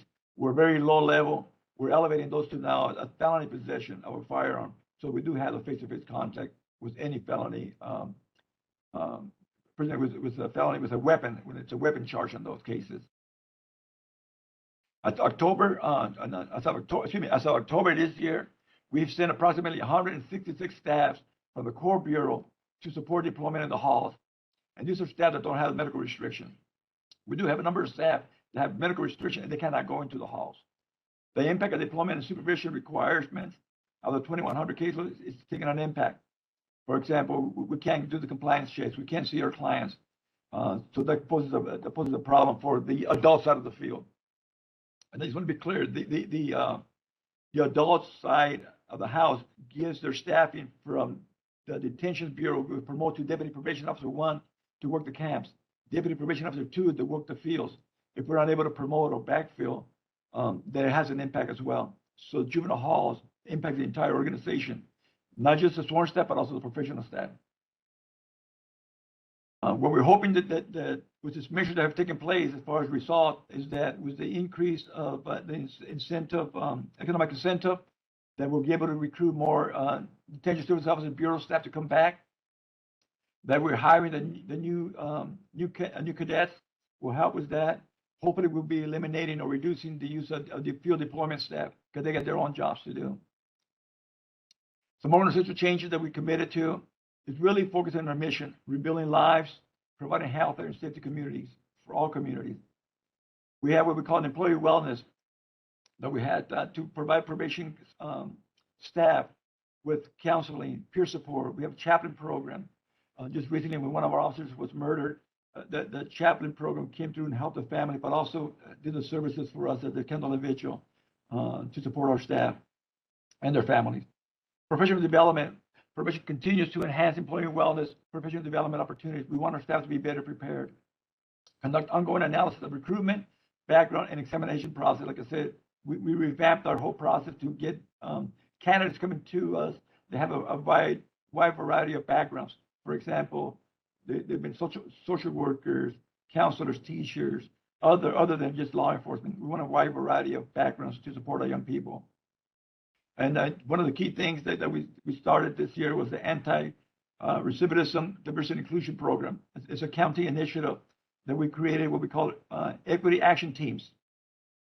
The equity action team members have joined what they call the RD in working groups and participated in a number of trainings to help identify several best practices and support what we're trying to do going forward with more equity, diversity, and inclusion in our hiring practices and in everything we do for that matter. And with that, that concludes my presentation and will be available for questions from the board. Thank you, Vice Chair. Yes, thank you so much, Chief Gonzalez. We will now move on to public comment before we get commissioners to respond. I see a couple of hands going up. Looking forward to hearing from you. Wendy, any live or written public comment? Thank you, Chair Jackson. We do not have any written public comment. If you'd like to raise your hand, please click on the little hand function or send a chat to the host. And if you're on the phone, dial *3 on your phone and that will raise your hand. I do not see any public comment. Janae, have you heard anybody having any trouble raising their hands today? The raise hand feature is working, but no hands are raised. Okay. All right, thank you. Moving on to commissioners. Commissioner Yamashiro, you're up first on this item. Thank you. Actually, I think Commissioner Meredith had his hand up first, but Okay. Okay. John, you want me to Commissioner do it? I'll go if you want. I can go first. Thank you. So I guess, so Chief, thanks for your remarks. I had 3 related questions. So in our, I think it was our last meeting, we heard some, I think, very powerful testimony from Commissioner Lewis regarding the department's employment or deployment of the SEO officers in the halls, and in particular, them conducting searches, full body cavity searches. That reporting, in fact, I think was also confirmed in my recent visit. So I'm wondering if you could explain the policy decision behind deploying the SEO officers in a detention facility with youth. Also, if you could also explain the department's policy and the rationale behind allowing them to conduct, as a means of searching, full body cavity searches, as opposed to some other alternative. And second, I mean, third, if you could also explain, we learned also that in order to incentivize these officers to participate in this new, I guess it was a new policy, that they were offered overtime to go into the halls to do that work. So could you explain that, please? Sure. Thank you for your question. I'll take the last question first. The economic incentive includes both working in the halls, anybody who comes to work in the halls, and those that are worked overtime. For example, sometimes staff are working 2 8-hour shifts, like they held back to back. So when they're working the second shift, it's an 8, that's overtime. So that's, instead of being 1.5 times, it's double times. For any staff, like I said earlier, that line staff supervisors working with direct supervision of the youth. And as far as Commissioner Lewis's remarks from last week, we're still following up because that was internal affairs, but I know that Chief Fletcher looked into that and actually had a conversation with Mr. Lewis after the conversation. So let me have her explain those two items that you mentioned, the strip search and the full body search. Yeah, actually, there were three questions, and I'm gonna be glad to hear from Ms. Fletcher, but I did want to ask, what I just wanted to, I think my first question is what was the rationale of the policy of having these SEU officers as a unit conducting these searches in the hall?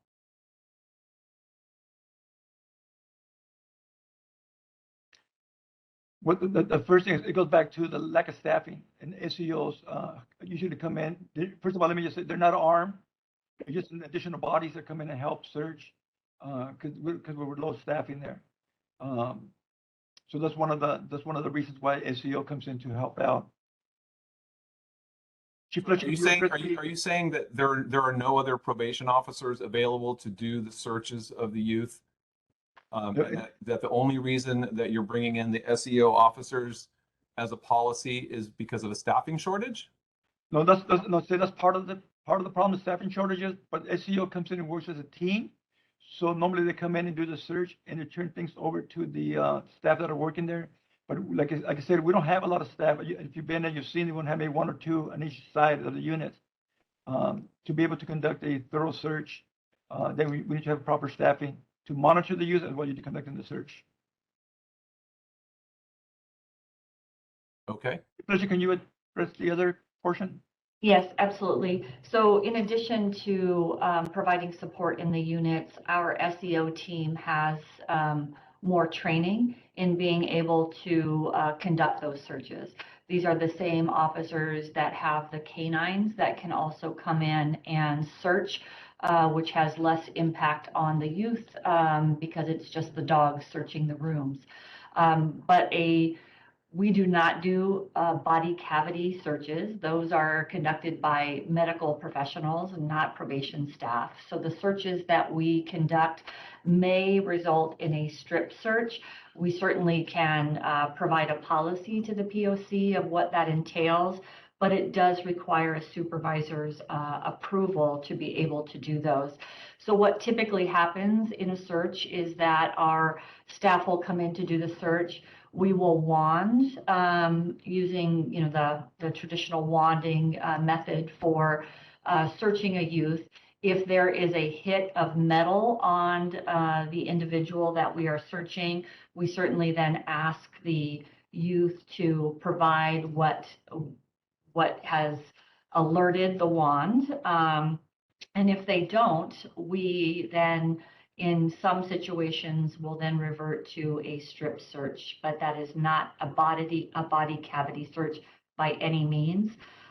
In the particular instance that Mr. Lewis was referencing, there were a variety of contraband items that were located that were retrieved. And so in the incidents where a strip search was conducted, it was because the youth was not producing the contraband that they had. And so they do the search with the wand first, and then if there is a hit, those are the cases where the youth does not cooperate, then a strip search is utilized. So are you saying that only medical professionals conduct the body cavity searches or strip searches? Body cavity searches and strip searches are different. We do not conduct body cavity searches. A strip search could be where they have to remove their clothing for us to do that. But a body cavity search is very different and not conducted by probation. So are you saying that body cavity searches are not being performed on youth in the halls? They are not. They're not by probation staff, or they are not at all being done? They are not at all being done. We have had no reason to refer somebody to the doctor for a body cavity search. Thank you. Thank you, Commissioner Yamashiro, and for everyone who commented there. It looks like Commissioner Meredith, you're up. Okay, I think things must have gotten a little confused in the motion I requested. But I do appreciate the information that's out there, but I was looking for some very specific information with implementation dates and end state or due dates when they're going to be completed by. And I'll start with the field. The home checks is one that was a significant issue. As you know, 2 police officers were killed by one of our clients who had not been seen in 7 months. And that's created a little bit of a ripple with the law enforcement executives I have to interface with. And so that was one of the things I wanted to make sure what we're going to do about that. And also when our staff are going out in the field, you talked about this, that they're properly equipped and trained to go out there and deal with the clients in the field. So those are big priorities. And there's a lot of concern with law enforcement executives here, as well as community members, as to are we adequately following up with people in the field to make sure they don't pose a safety, or are we getting the programs they need? And I was looking for an implementation date and an end state when those are going to be accomplished by. And that was just a simple one, and to get people back in the field and not having them have to backstaff the halls. On the youth side, primarily I was looking at what are our plans to an implementation date and end state to reduce staff assaults and youth assaults.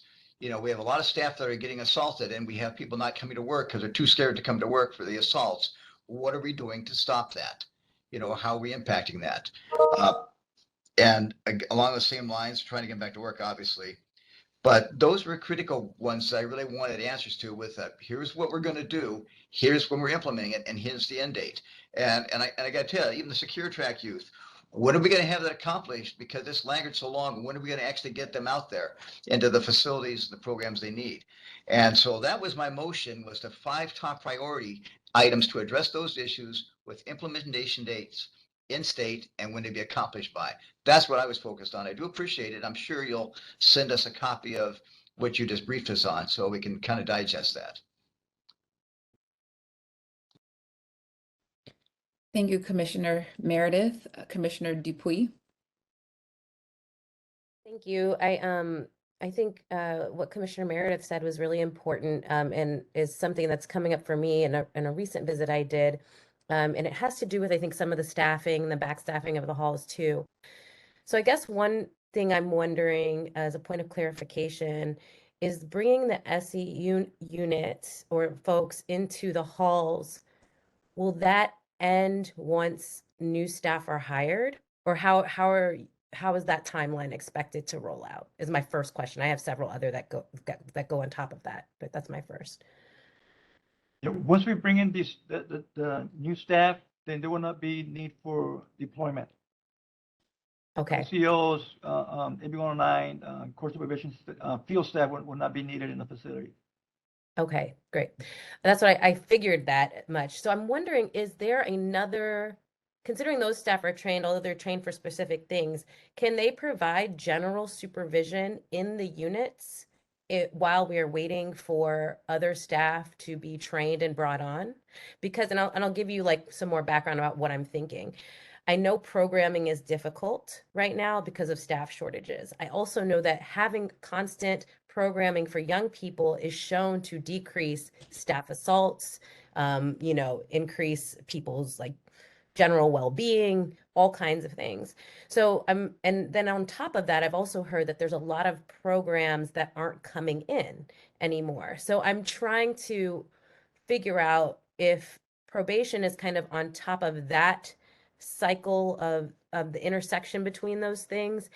So can some of this deployed staff be used to provide supervision so programming can take place? Young people have identified that they are so bored, and we know that also can lead to assaultive instances sometimes, right? So like, what can we do to bring the programming back, and how can we use staff that are deployed right now to help make that happen?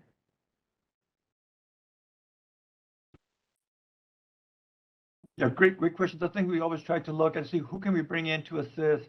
We want staff to come in here to want to come in here, not staff that don't want to come in to support our deployment staff.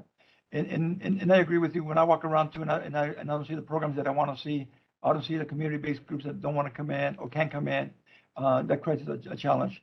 But I tell you that when we do more activities outdoors, you do have a better response from the youth. And we saw that when it was during the hot season, that the director brought in one of those construction mats, put it down the side of the Barry J. Nordo, pour some water down there. Kids were just having like a water slide event. Even the kids from the compound were having a great time. So everybody had an opportunity to perform, to play, to to have activities there or the swimming pool. But you're right. So I think one of the things that we really need to do is get our staff back, bring staff in to allow for our partners to come in and provide those services. We do have a lot of partners that want to come in, but they want to feel safe. I want everyone to feel safe. I want the kids to feel safe, and I want the staff to feel safe, including our partners, whether it's the Department of Mental Health or Juvenile Court Health Services or community-based organizations that come in and support our young people. But to be more specific, let me see if Chief Fletcher has some response to your question that's more specific to the operations. Oh, thank you. Fletcher? Thank you. So we do still require our field staff to be deployed, and many of those are SEO officers as well. So what we try to do is to rotate through all of the assignments so that there's not a huge impact on field operations. So Commissioner Meredith has brought up several times, pulling the field staff then compromises our ability to really appropriately supervise our clients in the community. And so we do rotate that deployment, but as you can imagine with the situation, we get call outs from our deployed staff as well. So we are seeing some positive outcomes as it relates to making sure that our youth have access to visiting, religious services, outdoor recreation through the incentives that we have offered. So as the chief said, we're evaluating at 60 days, and certainly between the start of it, which was October 1st, and the first 60 days, we're trying to make adjustments as needed. But staff are stepping up. They realize that this is an emergency situation, but the deployments, to your point, have been occurring. Okay, so I think what I'm hearing is that probably because there's a rotation in the deployed staff, that it's not really feasible for them to step in and provide supervision, so programming can happen more often. That's probably not a logical direction, or am I saying that clearly? Well, every staff person is there so that programming can happen. And so they're providing the minimum staffing levels to make sure that the operations can proceed. And so whether they're from SEO or juvenile field services, those deployments are there so that we can make sure that we can meet those standards. I see. Okay. So then my second question is related to programming. Are volunteer programming, is that currently allowed to come into the facilities, or is it only contract programming? No, we happily take any volunteers. We just put them through the short background process that Adam's shop conducts and get them in. So we actually have folks that are coming in volunteering while we're able to sort through a contracting process. Okay. All right, thank you for that. Because I think I have some ideas of folks to refer. Because one of the things I heard during a recent site visit was that, yes, some programming is available, but the kids aren't interested in it. And so how do we provide more of a diversity of programming that kids would be interested in? And of course, outdoor recreation is high on some of their lists to be able to just get the physical activity in, as we all should want to do. But my last question is related to the training of the new staff. Given that in the current conditions, so many staff are calling out, what is being done differently with this new cohort that might prevent the same thing from happening? And the reason I think why this is an issue is because, I did previous research interviewing probation officers, and I felt like they had the same kind of ideas about why staff don't come to work as is happening today. And this was like pre-COVID, a while back. And one of those things had to do with the training of maybe some of the veteran staff had been trained differently than they saw the new incoming staff being trained as, using, for example, like situational training, live examples, those types of things that they thought helped them really get acclimated to the environment, to be able to work. And they did not see that same type of training happening with new recruits, which they attributed to the reason why there was such high staff turnover, so many people calling out. Folks just weren't prepared for what they were getting themselves into. So my question is, we're hiring these new people, but what guarantees or what protocols have we put in place that would prevent the same thing from happening? Thank you. Thank you for the question and your research. Because we got to change things. We can't be doing the same thing over and over again, expect different results. So Chief Bettino's team has put a program together for our new recruits.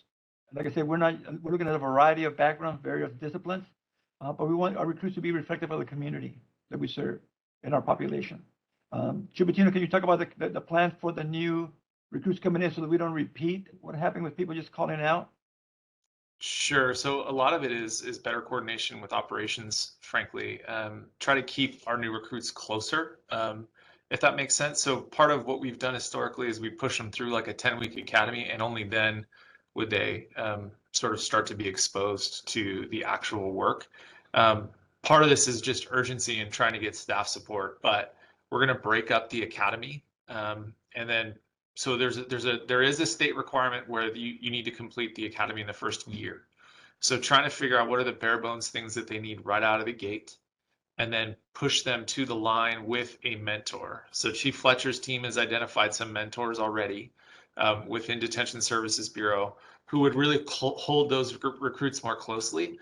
We've tried things in the past where we have like training units and things like that at the facilities, but oftentimes what happens because of staffing shortages is people just get pulled and assigned all over the place.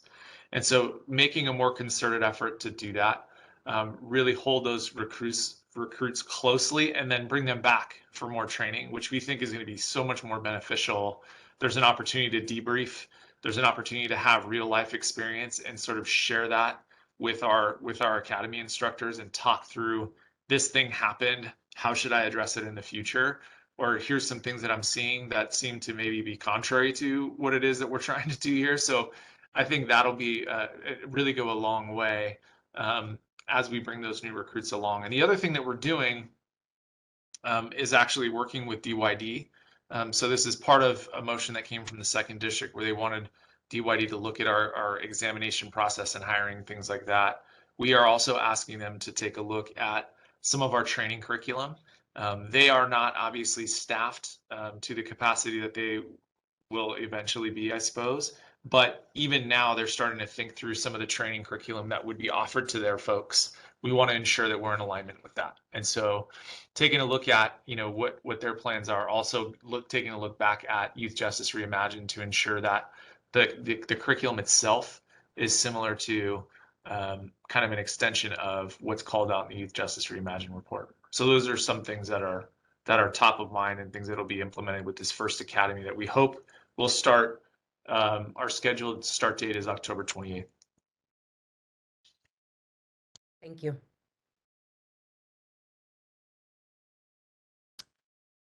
I think it's safe to move on to agenda item number 5. Thank you all for your comments on the previous agenda item. Item number 5, we're going to have Dr. Reynoso give us a report on the recent facility inspections for Dorothy Kirby and Camp Scott. Those reports were attached to the agenda, so you can find them there for your reference. Dr. Reynoso, the floor is yours.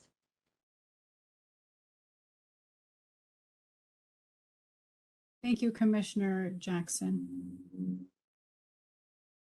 Is a PowerPoint up? Yes, thank you. So if we can go to the first slide, Jennifer. Great. This year marks the second full year in which the POC completes facility inspections. As you will recall, the POC started this year's inspection cycle by having 2 facility pre-inspections at Central Juvenile Hall and Campus Kilpatrick, prompted by extenuating factors related to the temporary closure of Central Juvenile Hall and subsequent merging of the 2 juvenile halls in March, and the plan to move the former Department of Juvenile Justice population, whom we refer to as SYTF, to Campus Kilpatrick in Malibu. If you have not read this pre-inspection report already, it's available on the POC's website under reports. So if you see there on the little infographic we have, that's where you can go back and find some of the previous reports. A few things to note about this year's inspections. As directed by the Board of Supervisors, as each inspection is completed, the report is immediately shared with the probation department. Additionally, questions that arise from the inspection are included in each report, and supplemental notes that don't affect the inspection per se are also shared with the department. Next slide, please. Oh, this is just what the covers of the reports look like for your reference. Next slide, please.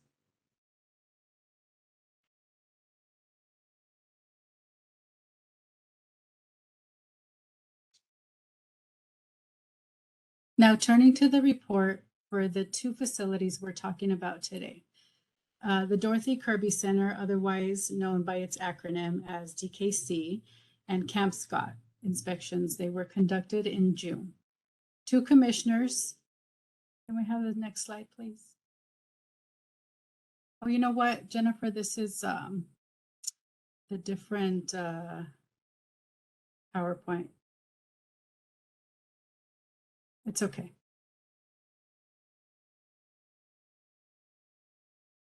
So two commissioners conducted the inspection at Dorothy Kirby Center. One commissioner conducted the inspection at Camp Scott, which is the girls' camp. POC staff provided support. A snapshot of the day is captured for the day of the inspection. The inspection highlights I will be presenting here are derived from the inspections conducted by commissioners through their observations and face-to-face interviews with youth and staff. The data snapshot information was directly provided by the POC to the POC by admin directors or supervisory staff at each facility. So we're looking at the snapshot now for Dorothy Kirby Center.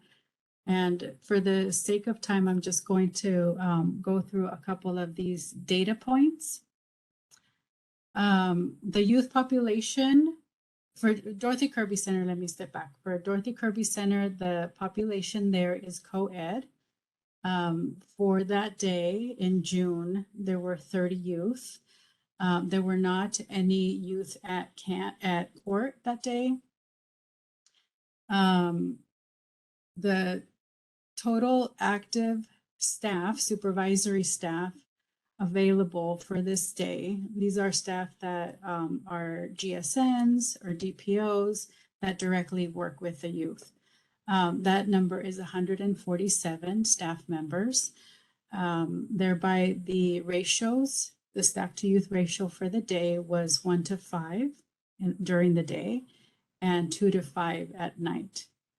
I do have noted here that in the past inspection cycle year, there were 2 attempted suicides, and to preserve the privacy of the youth and the case surrounding that, I won't say more other than having talked to the administrators and getting more information about those cases. They were handled with utmost care by sending the youth to receive medical care following the incidences. Escapes and documented attempts for the calendar year of the inspection cycle, there were 2 and 1. So meaning 2 escapes and an attempted escape. We have teachers are the Los Angeles County Office of Education that were total credential teachers for the day were 10. There were 32 number of students and 1 graduate there at Dorothy Kirby Center the day of the inspection. As far as medical and mental health services, they have services that are offered 7 days a week and begin at 6:30 in the morning and respectively at 8 in the morning with the Department of Mental Health with a 24-hour access on call psychiatrist who is available. Next slide, please. Okay.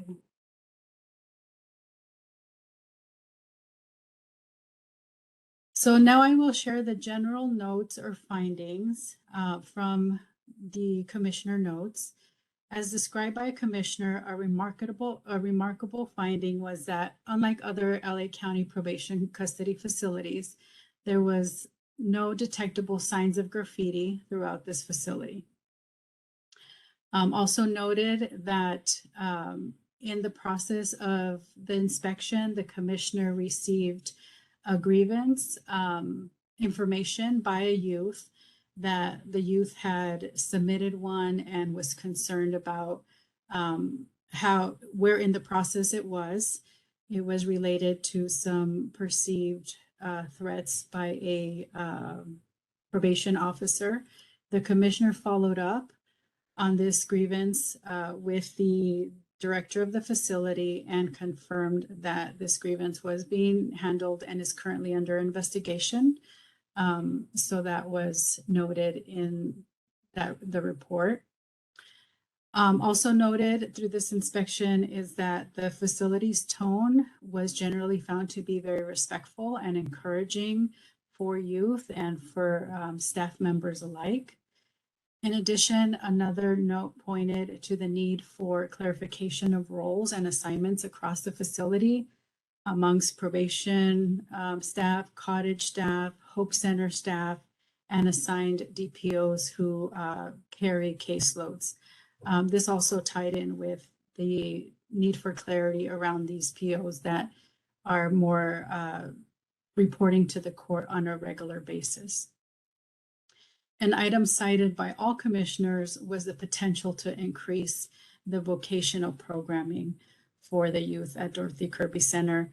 One example a commissioner cited in the report was after talking with staff, an idea to expand the mechanics program that they have there and to consider learning more about available construction programs or apprenticeships offered to the youth, particularly any training programs with pathways to an apprenticeship that meet union standards or credentialing. Following this inspection, next slide, please.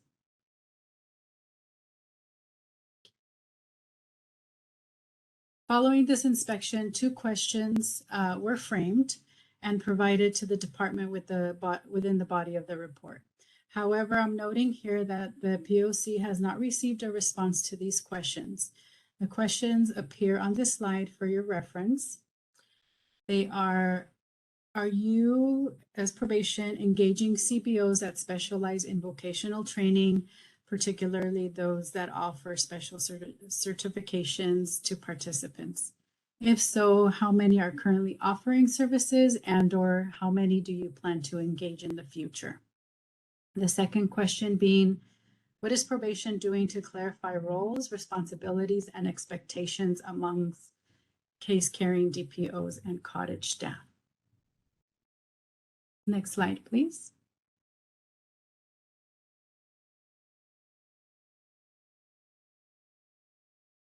Okay, now we'll turn our attention to the Camp Scott inspection report, for which you will recall is a camp that houses young women who are adjudicated to camp and typically serve between 5 through 9 months. Please also note that this camp facility continues sharing space in Commerce alongside with Dorothy Kirby Center.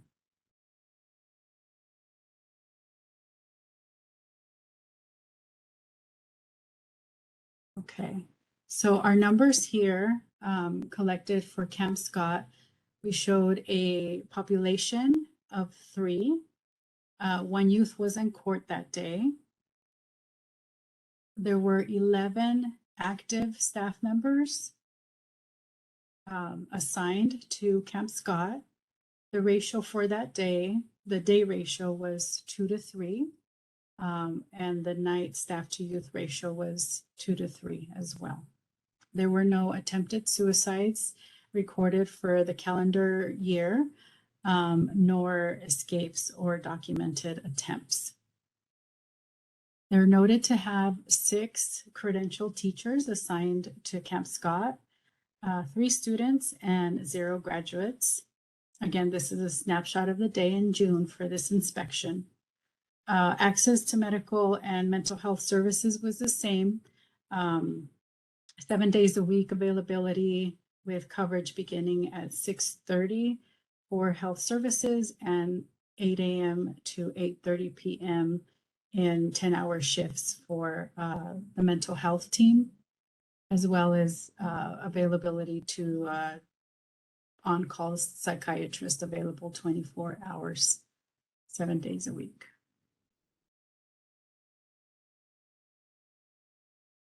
Okay, thank you.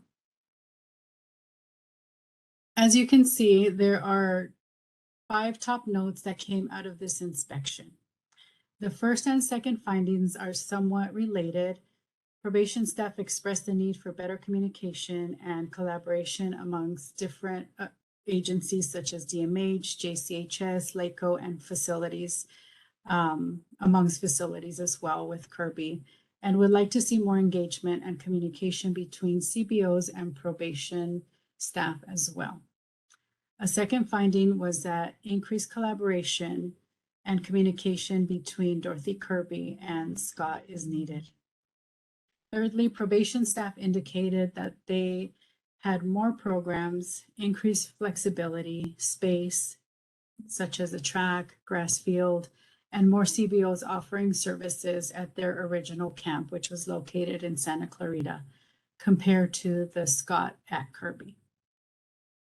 Some staff agreed that they would like to see more CBOs that are focused on life skills in addition to art.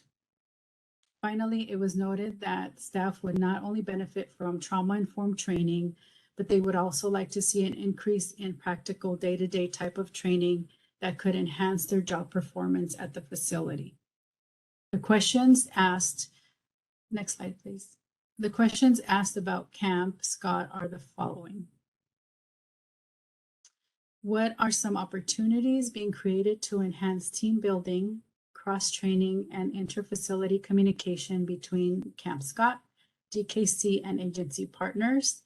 And secondly, what is the plan to increase the daily programming opportunities at Camp Scott?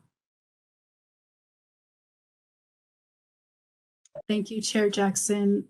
This concludes my report. Thank you, Dr. Reynoso, for your report. Wendy, any live or written public comment on Dr. Reynoso's report? If you'd like to make public comment, please use the raise your hand function or dial *3. I don't believe we had any registered public comment on this item. Is that correct, Janae? Yes, Wendy, that's correct. Okay, so I don't see any public comment. I will suggest that I'll add to Dr. Reynoso that the board asked us last year to submit these reports as we complete them to the board and for probation to then respond to the questions that are posed. So we will be, now that it's presented here, submitting these 2 reports to the board, and at our next meetings, you'll see reports for the additional camps which have been completed and for the halls which will be completed this week. So not the reports, but the inspections themselves. The reports will be completed soon and by December 31st at the latest. I do see one hand up, Chair Jackson. That's James Maddox. James, we'll get the timer up, and in the meantime, you can begin. We'll unmute you. You're not unmuted yet, though. Okay, there we go. Terrific. Let's proceed. Has it started? Yes. Okay. One question. At Camp Scott, what's the age of the people who are there? Do they go over 18? I didn't understand that. That was my curiosity. And the upshot of my question is that the adultification of children, because it was referred that they are young women, and that was all. Just a question. Thank you for your comment, Mr. Maddox. No, I was just going to say that's all we have. So if you want to ask Dr. Reynoso to respond to that, I think we can go back to Commissioner. Yes, it would be great to hear from you, Dr. Reynoso. So I'm going to take advantage of our probation partners and experts. My understanding is that there were not any youth over 18, but I don't know if the criteria for housing young women has changed or if there are any updates. Thank you. I don't have any updates. Our bureau chief, Jennifer Kaufman, is on the line and certainly is the expert at Dorothy Kirby in regards to questions as well as the age of the current population. I think you'd have to make her a panelist. Yes, actually, I think we can just unmute her, or actually, I think It Janae says I was acted unmuted. faster than I could. Yes, so the current population is up to 19. However, it also is designated as a secure youth track facility site for females. We don't yet have a client there. There may be some youth who are over the age of 18, and that's probably because they haven't graduated high school yet. In terms of the staffing and the bifurcation of duties, that happened when we were undergoing a lot of COVID absences. And so some of the clinical staff had to be placed online in the cottages. And so right now we're in the process of hiring another clinical supervisor who will oversee those staff. And starting this week, they started retraining all of the clinical officers in the systems and their responsibilities. Was there any other questions that oh, I think one of the other ones too is with the school. And so right now they're under construction. It's been under construction for almost a year. And so that's why the classrooms have been a challenge, the space for us. However, they're supposed to be cleared sometime in December. We should get the windows replaced for the BSCC to sign off. And then at that time, we will retrofit the classrooms. And we also have our Management Services Bureau going in and doing some renderings to beautify the space within the cottages. And so once they get those finalized and we can get some estimates, then we will bring those back to get those corrected so it looks less institutionalized in the cottages. Have there been any updates regarding the vocational training or any other talk around offering some certificated type of programs? Yes, so our education services collaborates with LA Trade Tech for the mechanics. We also have a District 4 funded program right now that is doing an introduction to the different vocations. Our education services does online certifications on all the OSHA.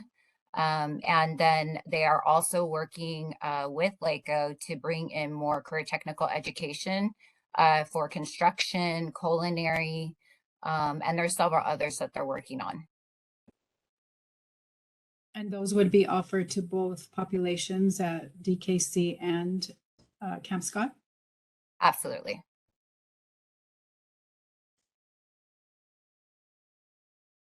And Chair Jackson, I don't know if this is appropriate, but if any of the commissioners that remember having done this particular inspection, if they have any thoughts or any questions that arose after, that might be interesting to include. Yeah, I would like to hear from the commissioners that did the inspection. I was especially curious to know whether during the interviews, if the young people expressed the type of programming they'd like to see.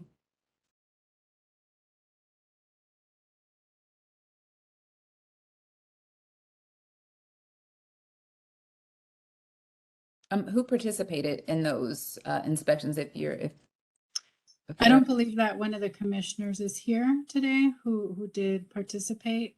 Okay. But I do remember the heavy requests around vocational training from both the young women and the young men.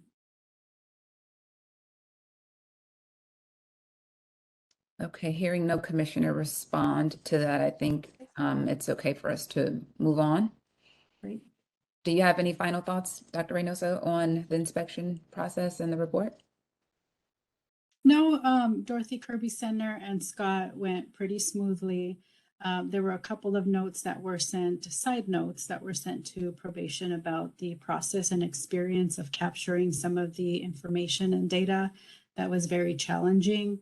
And it seemed to point back to just not having everything centralized, or folks, or one person assigned, which didn't happen to be there that day.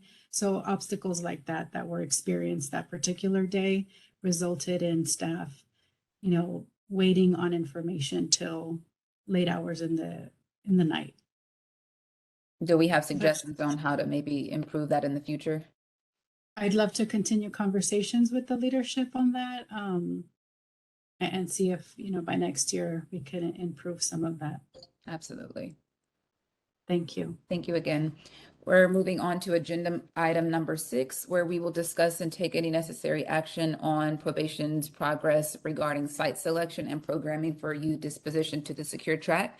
We have Chief Deputy Bettino and Ms. Fletcher reporting on this item. I believe Adam will get us started, so you can proceed when you're ready. Sure, and I'm certainly going to defer to Chief Fletcher here. I don't know exactly what is new information at this point. I believe there's probably specific questions for us, so I don't know how to take it. We can either sort of step aside and just respond to the questions. There are not a lot of updates other than some of the things that I can certainly respond to related to ongoing discussions with County Council about some of the sites specifically, and some of the issues that have been raised and that folks are well aware of in terms of selection, as well as ongoing efforts to get to the table to address the staffing concerns for SYTF and moving forward with recruitment efforts specifically, because we want to make sure that we're hand selecting folks to work with this population. So those are we're still making every effort possible to get to the table. But other than that, I suppose if Chief Fletcher, if you don't have anything else, we can sort of respond to questions. Absolutely, and I can certainly provide an update on what's going on at Kilpatrick as well. Right. Okay, Wendy, I think we can pivot to public comment at this point. Agreed. And I think that sounds like a good plan. So please raise your hand by using the raise your hand function or *3 on your phone. There isn't anyone with their hand currently raised, but we can give it a few seconds before we go back to commissioners. I'm pretty shocked by the lack of public comment today. I don't know what to think of it. It's very unlike our meetings. All right, we have one caller. It's call-in user number 13, and I don't have a number for you, but you know who you are. You can dial *6 on your phone and be unmuted and then speak. Yeah, actually, Wendy, this is Mel. I was just making sure that it was working. I don't have a comment, but I was surprised also. So I was just making sure it was working. Thanks, Mr. Bailey. I really appreciate that. I know Chair Jackson does too. Yeah. Okay. All right. Thank you. Great. Thank you. So I think we can go back. All right. Seeing that we have a commissioner's hand up, I think Commissioner Dupuy can kick off the discussion. I raised it more about public comment than about this particular issue, so I'll save it for the agenda item later, if there's time. Okay. Thank you for that. Commissioner Nong, let's hear from you. Thank you. I just wanted to know if you could give specific updates on campus Kilpatrick. I know that it was mentioned before by the chief that there are 6 youth, and I was just wondering if you could give more details about when you expect the next youth are going to be moved and how many, and especially also if there are any obstacles that you see or are encountering as far as moving those young people over, as well as like the current capacity. I'm hearing that perhaps the capacity numbers may be switching. So if I could we could get some more details on that would be helpful.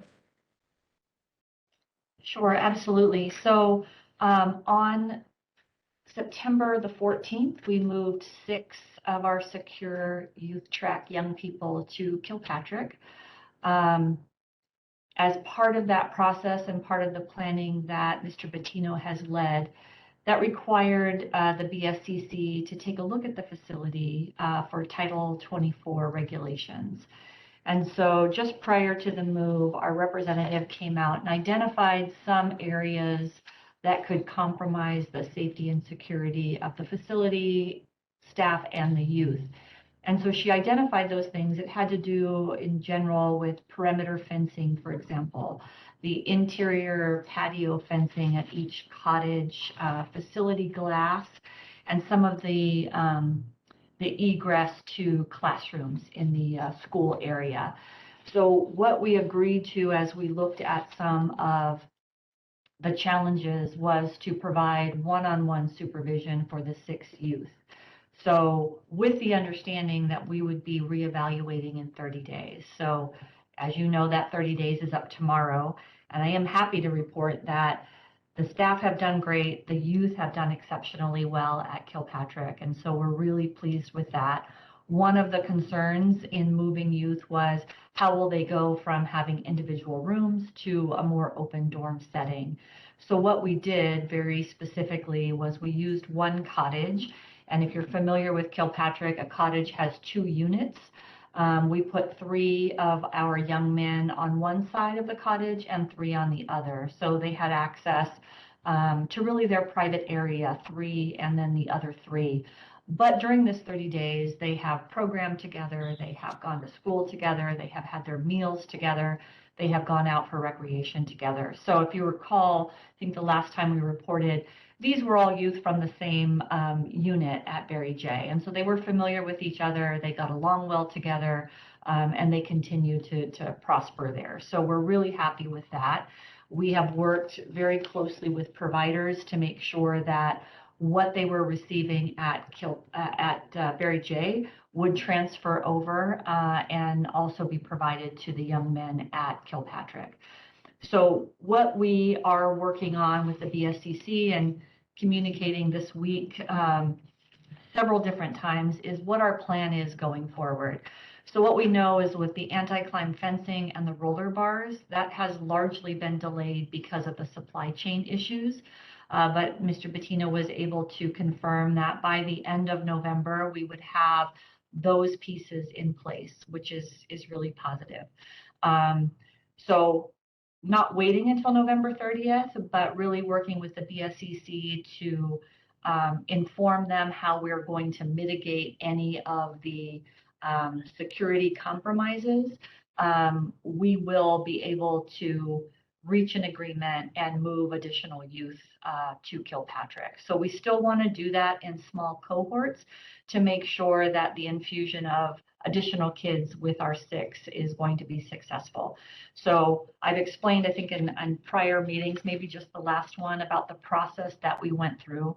I shared with Wendy just last night, so sorry for the short turnaround, the criteria that we use when considering the readiness of a youth to go to Kilpatrick, but also then the process that we use includes our secure youth treatment facility team at Barry J really looks at the list of youth that are currently committed to secure youth track, and they evaluate who they believe is ready to transfer over.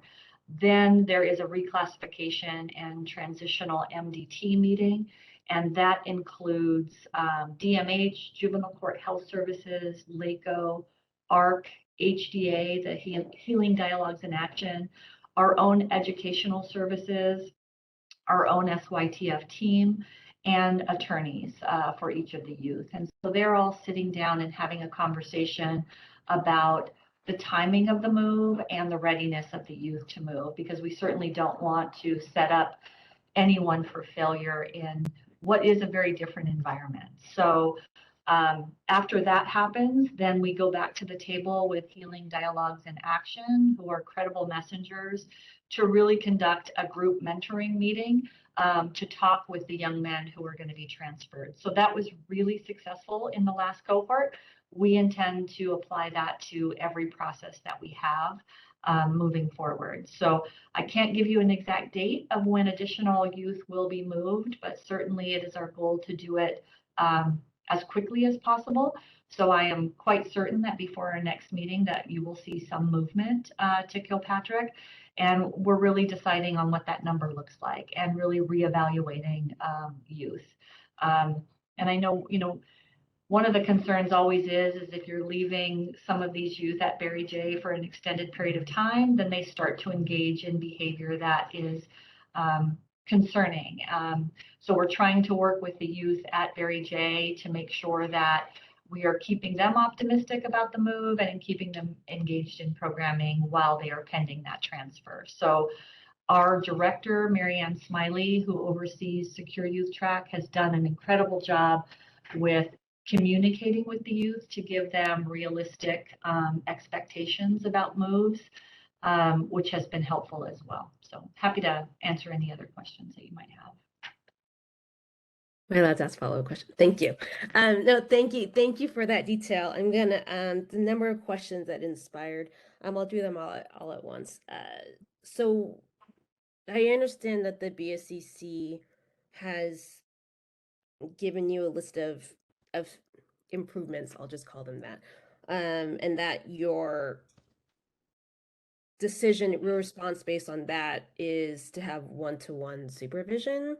I guess I was just wondering, is that list that the BSCC gave, are those requirements? And by that I mean, do those need to be addressed and resolved before any more young people are moved over? And if that's the case, does that mean you will be needing a one-to-one ratio to be maintained? Okay, no, that didn't make sense. So I guess the question is, one, are those requirements before you move any young people over? Or is it the case that you can still move people over as long as you maintain a one-to-one ratio? Which then makes me wonder, with the one-to-one ratio, do you have any staffing concerns about being able to move the number of young people over? Also, you talked about the putting 3 young men on each side of the cottage. And so just wondering if you're planning to continue that, and if so, what is the capacity at Kilpatrick going to be for secure track youth? And then the final one, I'm sorry, that's a lot. I'm just and then the other one is you mentioned sort of a reclassification meeting is the word I heard, and just wondering, I understand classification discussions that are, or evaluations that happen for placement within a facility, but just wondering if you could clarify when you say reclassification, how that applies to the movement of youth to SYTFs. Sure. So if I forget something, remind me. So the one-on-one supervision was really put in place to mitigate the outstanding security concerns. And so I'll be submitting a plan to the BSCC sometime later today or in the morning to say, these are all the things that we're doing, and the 30 days went really well.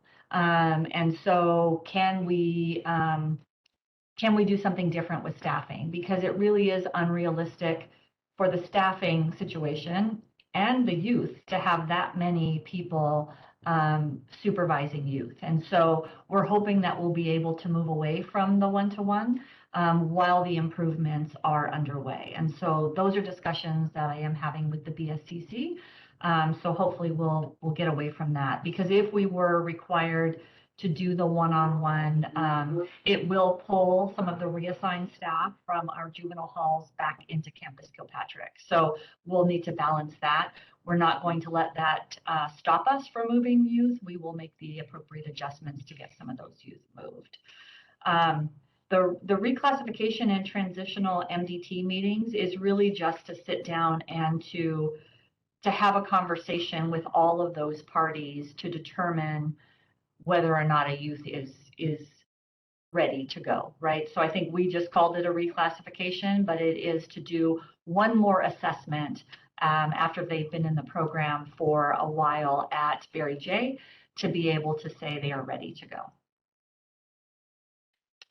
Okay, thank you. So, one, I would love to see, and I forgot to say, I appreciate all the thoughtfulness that has gone into this. I understand it's not an easy thing. I just want you to know that. So one, it would be just great to be able to see that list from the BSCC, and if we could also have a copy of the plan that gets submitted to the BSCC, that would be great. I just wanted to confirm that sort of that when you say therefore that the reclassification, you use that term, but it's not a technical term, meaning that there isn't some new rubric or thing other than the criteria you sent before that's being used. Is that right? That's correct. Okay. And then just, it was the one question from before is, so right now, are you still planning to keep essentially like 6 young people in a cottage, like moving, if you move more in, like, so what's the maximum number? What's the maximum capacity that you envision right now? Right, so the total capacity for Kilpatrick is still 48. And so we would love to be able to keep the units at 12. But we will adjust that as necessary. We have there are 5 cottages. We have 1 cottage that is an incentive cottage and an area where our young people can work out with weights with our staff. And then we have a mindfulness cottage, right? So we will make adjustments. It would be great to be able to keep those units at 12 just to maintain, give them a little bit of elbow room, but we are committed to making sure that we have room for 48 young people. And when we move this next cohort, we will infuse them into the existing cottage. Because we really want to be able to have some of those 6 youth who have worked this program, not only at Barry J, but at Kilpatrick, to be mentors to the new kids coming in. And so we think that is really positive. And, even the 6 kids that are there are saying who we should bring next, right? So they have real opinions about what's comfortable and what will work in a really thoughtful way, not just because they're buddies, but because they have really thought about how they have interacted with each other at Barry J. So we're excited about that. And, the kids are very involved at Kilpatrick. Great, thank you.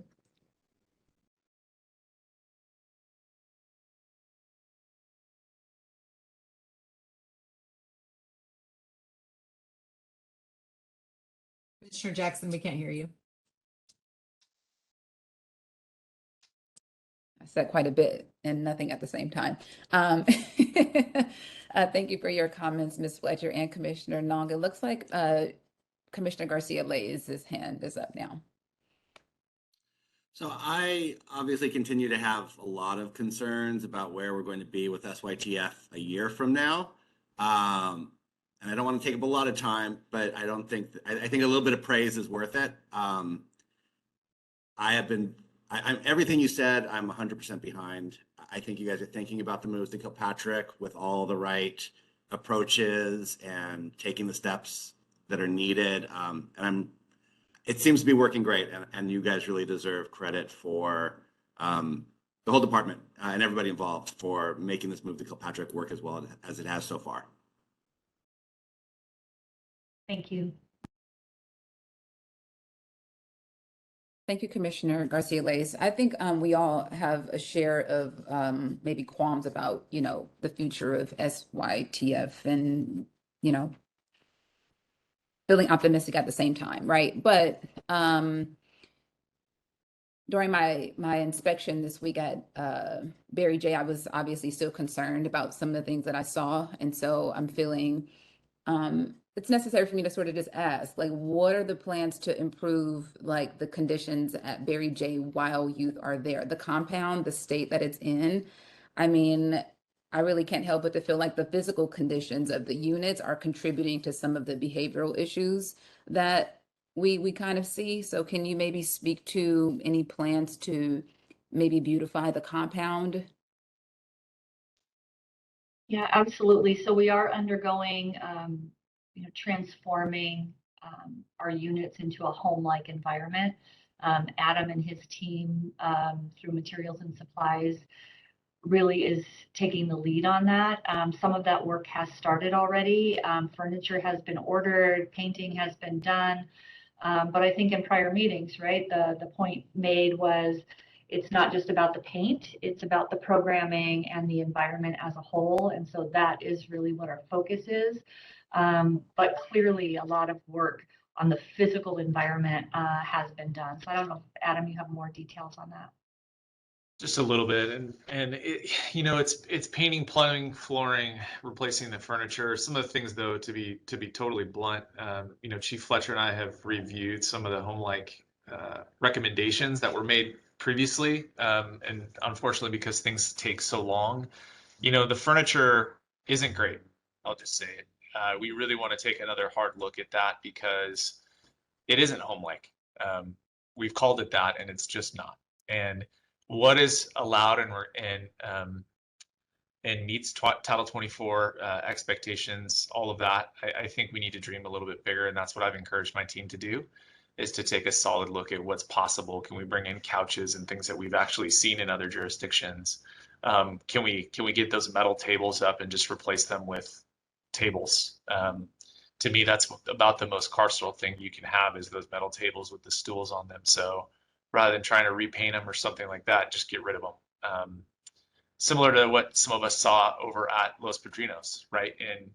In those newer units, they were able to do quite a lot with like some plants and some actual furniture and things like that. So that's really what we want to look into short term. But Chief Fletcher's right. We're trying to do our best to beautify the space. So much of that does have to do with programming. A lot of it has to do with staffing, right? And that's all called out in the DOJ provisions, that home-like isn't just, you know, a coat of paint and new floors. It's the whole program, and it's the whole feeling. So as we get staff in, as we train and retrain our folks, as we start to do some of these physical improvements, we really hope to see a totally different facility.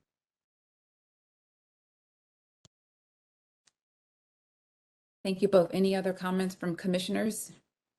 Looks like we're coming up on our time here. Just want to move forward. Okay, moving on to agenda item number 7, where Wendy will report on our progress for our 2022 strategic plan, which is outlined in our SOP, also called a strategic operating plan. Wendy? Thank you. Sorry, I was just checking to confirm that we have lost quorum. So I'll go ahead with my report and be quick, but we won't be able to take any further action at this point. Thank you for that, Chair Jackson. I want to share briefly about an update around the sexual misconduct investigation that the subcommittee is doing. We have had some good conversations with the subcommittee, and also reached out to some of the women, and now in conversation with their counsel with respect to moving forward with this process. And it's moving slowly, but as you all indicated, at the pace and with direction from the women involved in the lawsuit. So we don't have anything concrete to report except for very positive steps forwards in terms of the communication in the style that you all have asked us to do it. So I hope to have more information in 2 weeks. Also in 2 weeks, we'll be sharing some additional information about the OC spray data, although we do have it attached to the report today if anyone is interested. To be totally frank, there are some concerns about increases in OC spray use, in particular at Central Juvenile Hall, and Dr. Gongora is working on some specific reporting about that. And then finally, I have some fantastic news to share about the data and research component of the strategic plan, which is that we have signed a memorandum of understanding with the department regarding the regular sharing of data, in particular demographic data, data that contributes to the POC's compliance with board motions, including decarceration of girls and gender expansive youth and maintaining the low census. I will say there remain some outstanding data requests, some of which I think are, it's hard to say that they're more important than others. All of your requests for information are important, but some that are directly related to the conversations today. So for example, there's an outstanding request that I believe was Commissioner Nong's regarding how the SEO unit is trained to interact with youth. So we're looking forward to receiving that soon. I think that some of the reasons for the outstanding data is because it's information that has to be compiled by the department, and other reasons are are less clear. So what is great with respect to the MOU and the recent conversations with leadership is that there is a definite desire to provide more regular reports about the status of our requests and even to give explanations about delays. And on the flip side, for the Probation Oversight Commission to provide I'm going to use the word justification, although that's not exactly what I mean, but the rationale for the requests that will help to facilitate getting information that's not particularly exact to the request, but fulfills the need. So that if the department, for example, has an answer to the question that's not exactly in the format that it was requested, but could be provided much quicker and more simply, we may go forward with that. The other outstanding information that relates to my report is regarding the sustained investigations that was made at a prior meeting. And the department actually has been very responsive in terms of their lack of response about that. We've received dates specifically, hopefully we'll be receiving something by October 25th. So that's the end of my report with respect to that. But I think you will be hearing much more about some exciting data going forward. And I don't want to steal any thunder, but we have a lot to report in terms of our ability to share data with you and you, the commissioners, and most importantly, you, the public. And I look forward to being able to share those shortly. Thank you, Wendy, for your rapid reporting. Any live or written public comment on this item? No written comment, no hands raised currently, although I do talk fast. So, and if anybody wants to make a comment, please raise your hand or dial *3 on your phone. I don't see anything. Commissioners, any comments?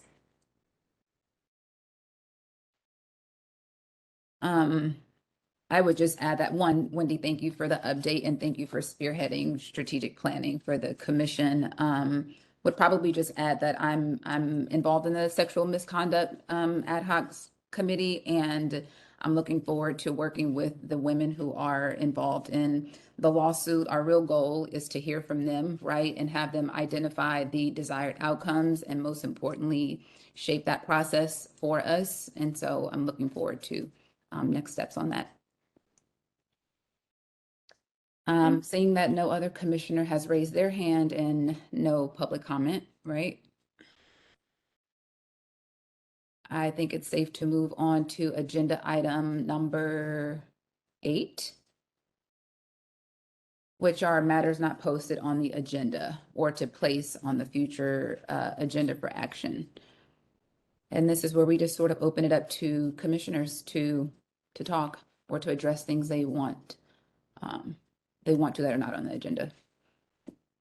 So I have a couple of important things. One is that we are canceling one meeting in November and one meeting in December because they fall during holiday weeks where I think attendance would be challenging, and also proposing to extend the meeting that we're not canceling to 4 hours, which, you know, we almost get there every time anyway, but this way it would be official and people could put it on their calendar.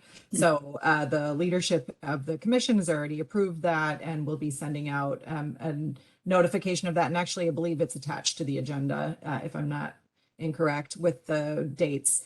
We also will be holding an employee-only town hall in person on Monday, October 24th at 1 p.m. at the Hall of Administration. I understand that's not an ideal time for all employees, but we hope we'll have a good turnout. And actually, there's a limited amount of people who can come anyway because of the physical space. So please look out for that invitation. It will be an opportunity for probation employees to share their concerns and ideas with the Probation Oversight Commission. We'll have less than a quorum of commissioners at that meeting, so it'll be a town hall style. We are also planning an evening session. We've been working with the 3 labor unions who've been thoughtful in their ideas about providing space for an evening session. So please look out for those dates as well.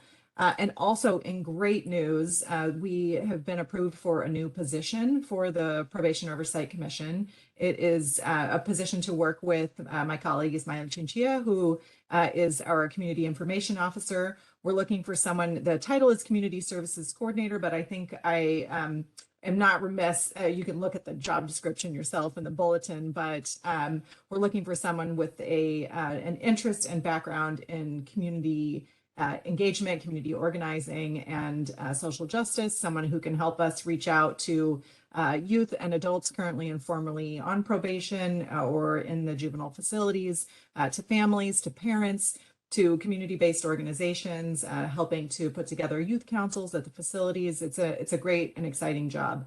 We really encourage folks from the community, folks who have lived experience, folks who are interested in participating in the goals of the Probation Oversight Commission to apply. And you're welcome to reach out to me or any of the commissioners. I'll volunteer you all if you're interested in that, because we hope to get a great selection of candidates. Does anybody else have anything to add? Erica, did you have something to add that I forgot on this item? No, it was just the announcement of the bulletin.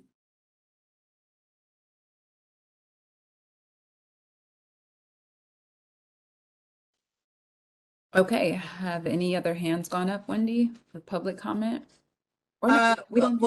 We have a hand up, but we can move on to general public comment if you want to do it that way. We don't get public comment for that. Okay. Yes, moving on to agenda item number 9, where we invite members of the public to address the commission on any items not on the agenda today. And we're going to let Wendy facilitate that if we have any comment. Thank you. We have one hand up. Please click the raise your hand function or dial *3 if you want to comment. And we'll start with Richard. Richard, give me a second so we can unmute you, and then we'll let you get started.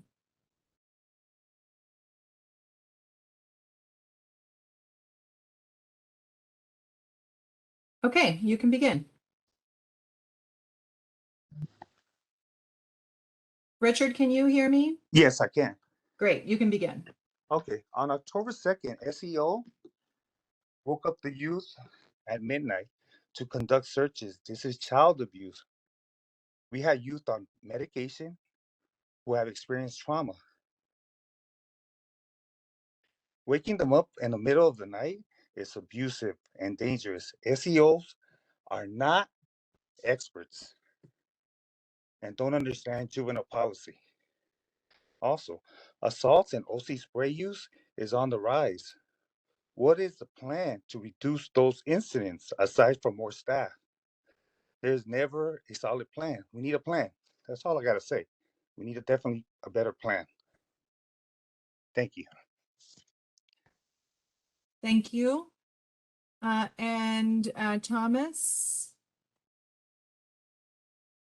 we're going to unmute you. You can begin, Thomas.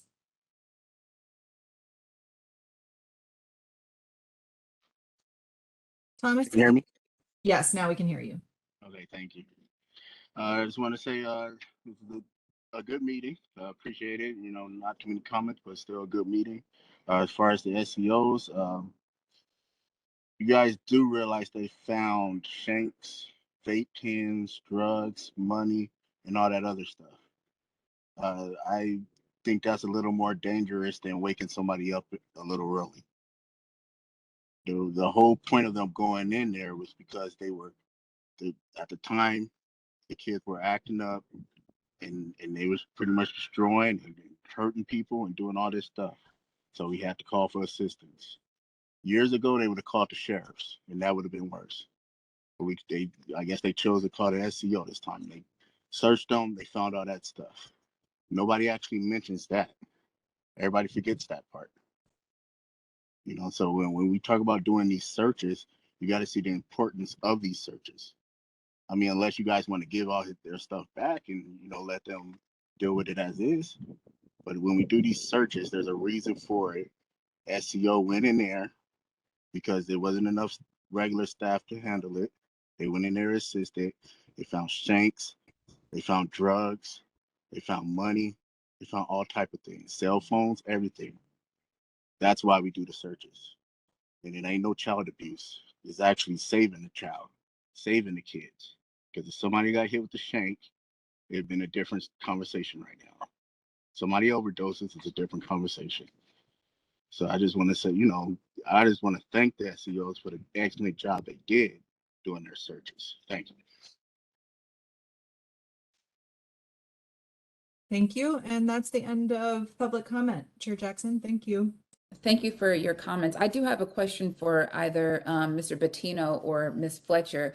Do you have inventory of what's collected during those searches? Or have logs of the searches and kind of what results from them? Yes, we do.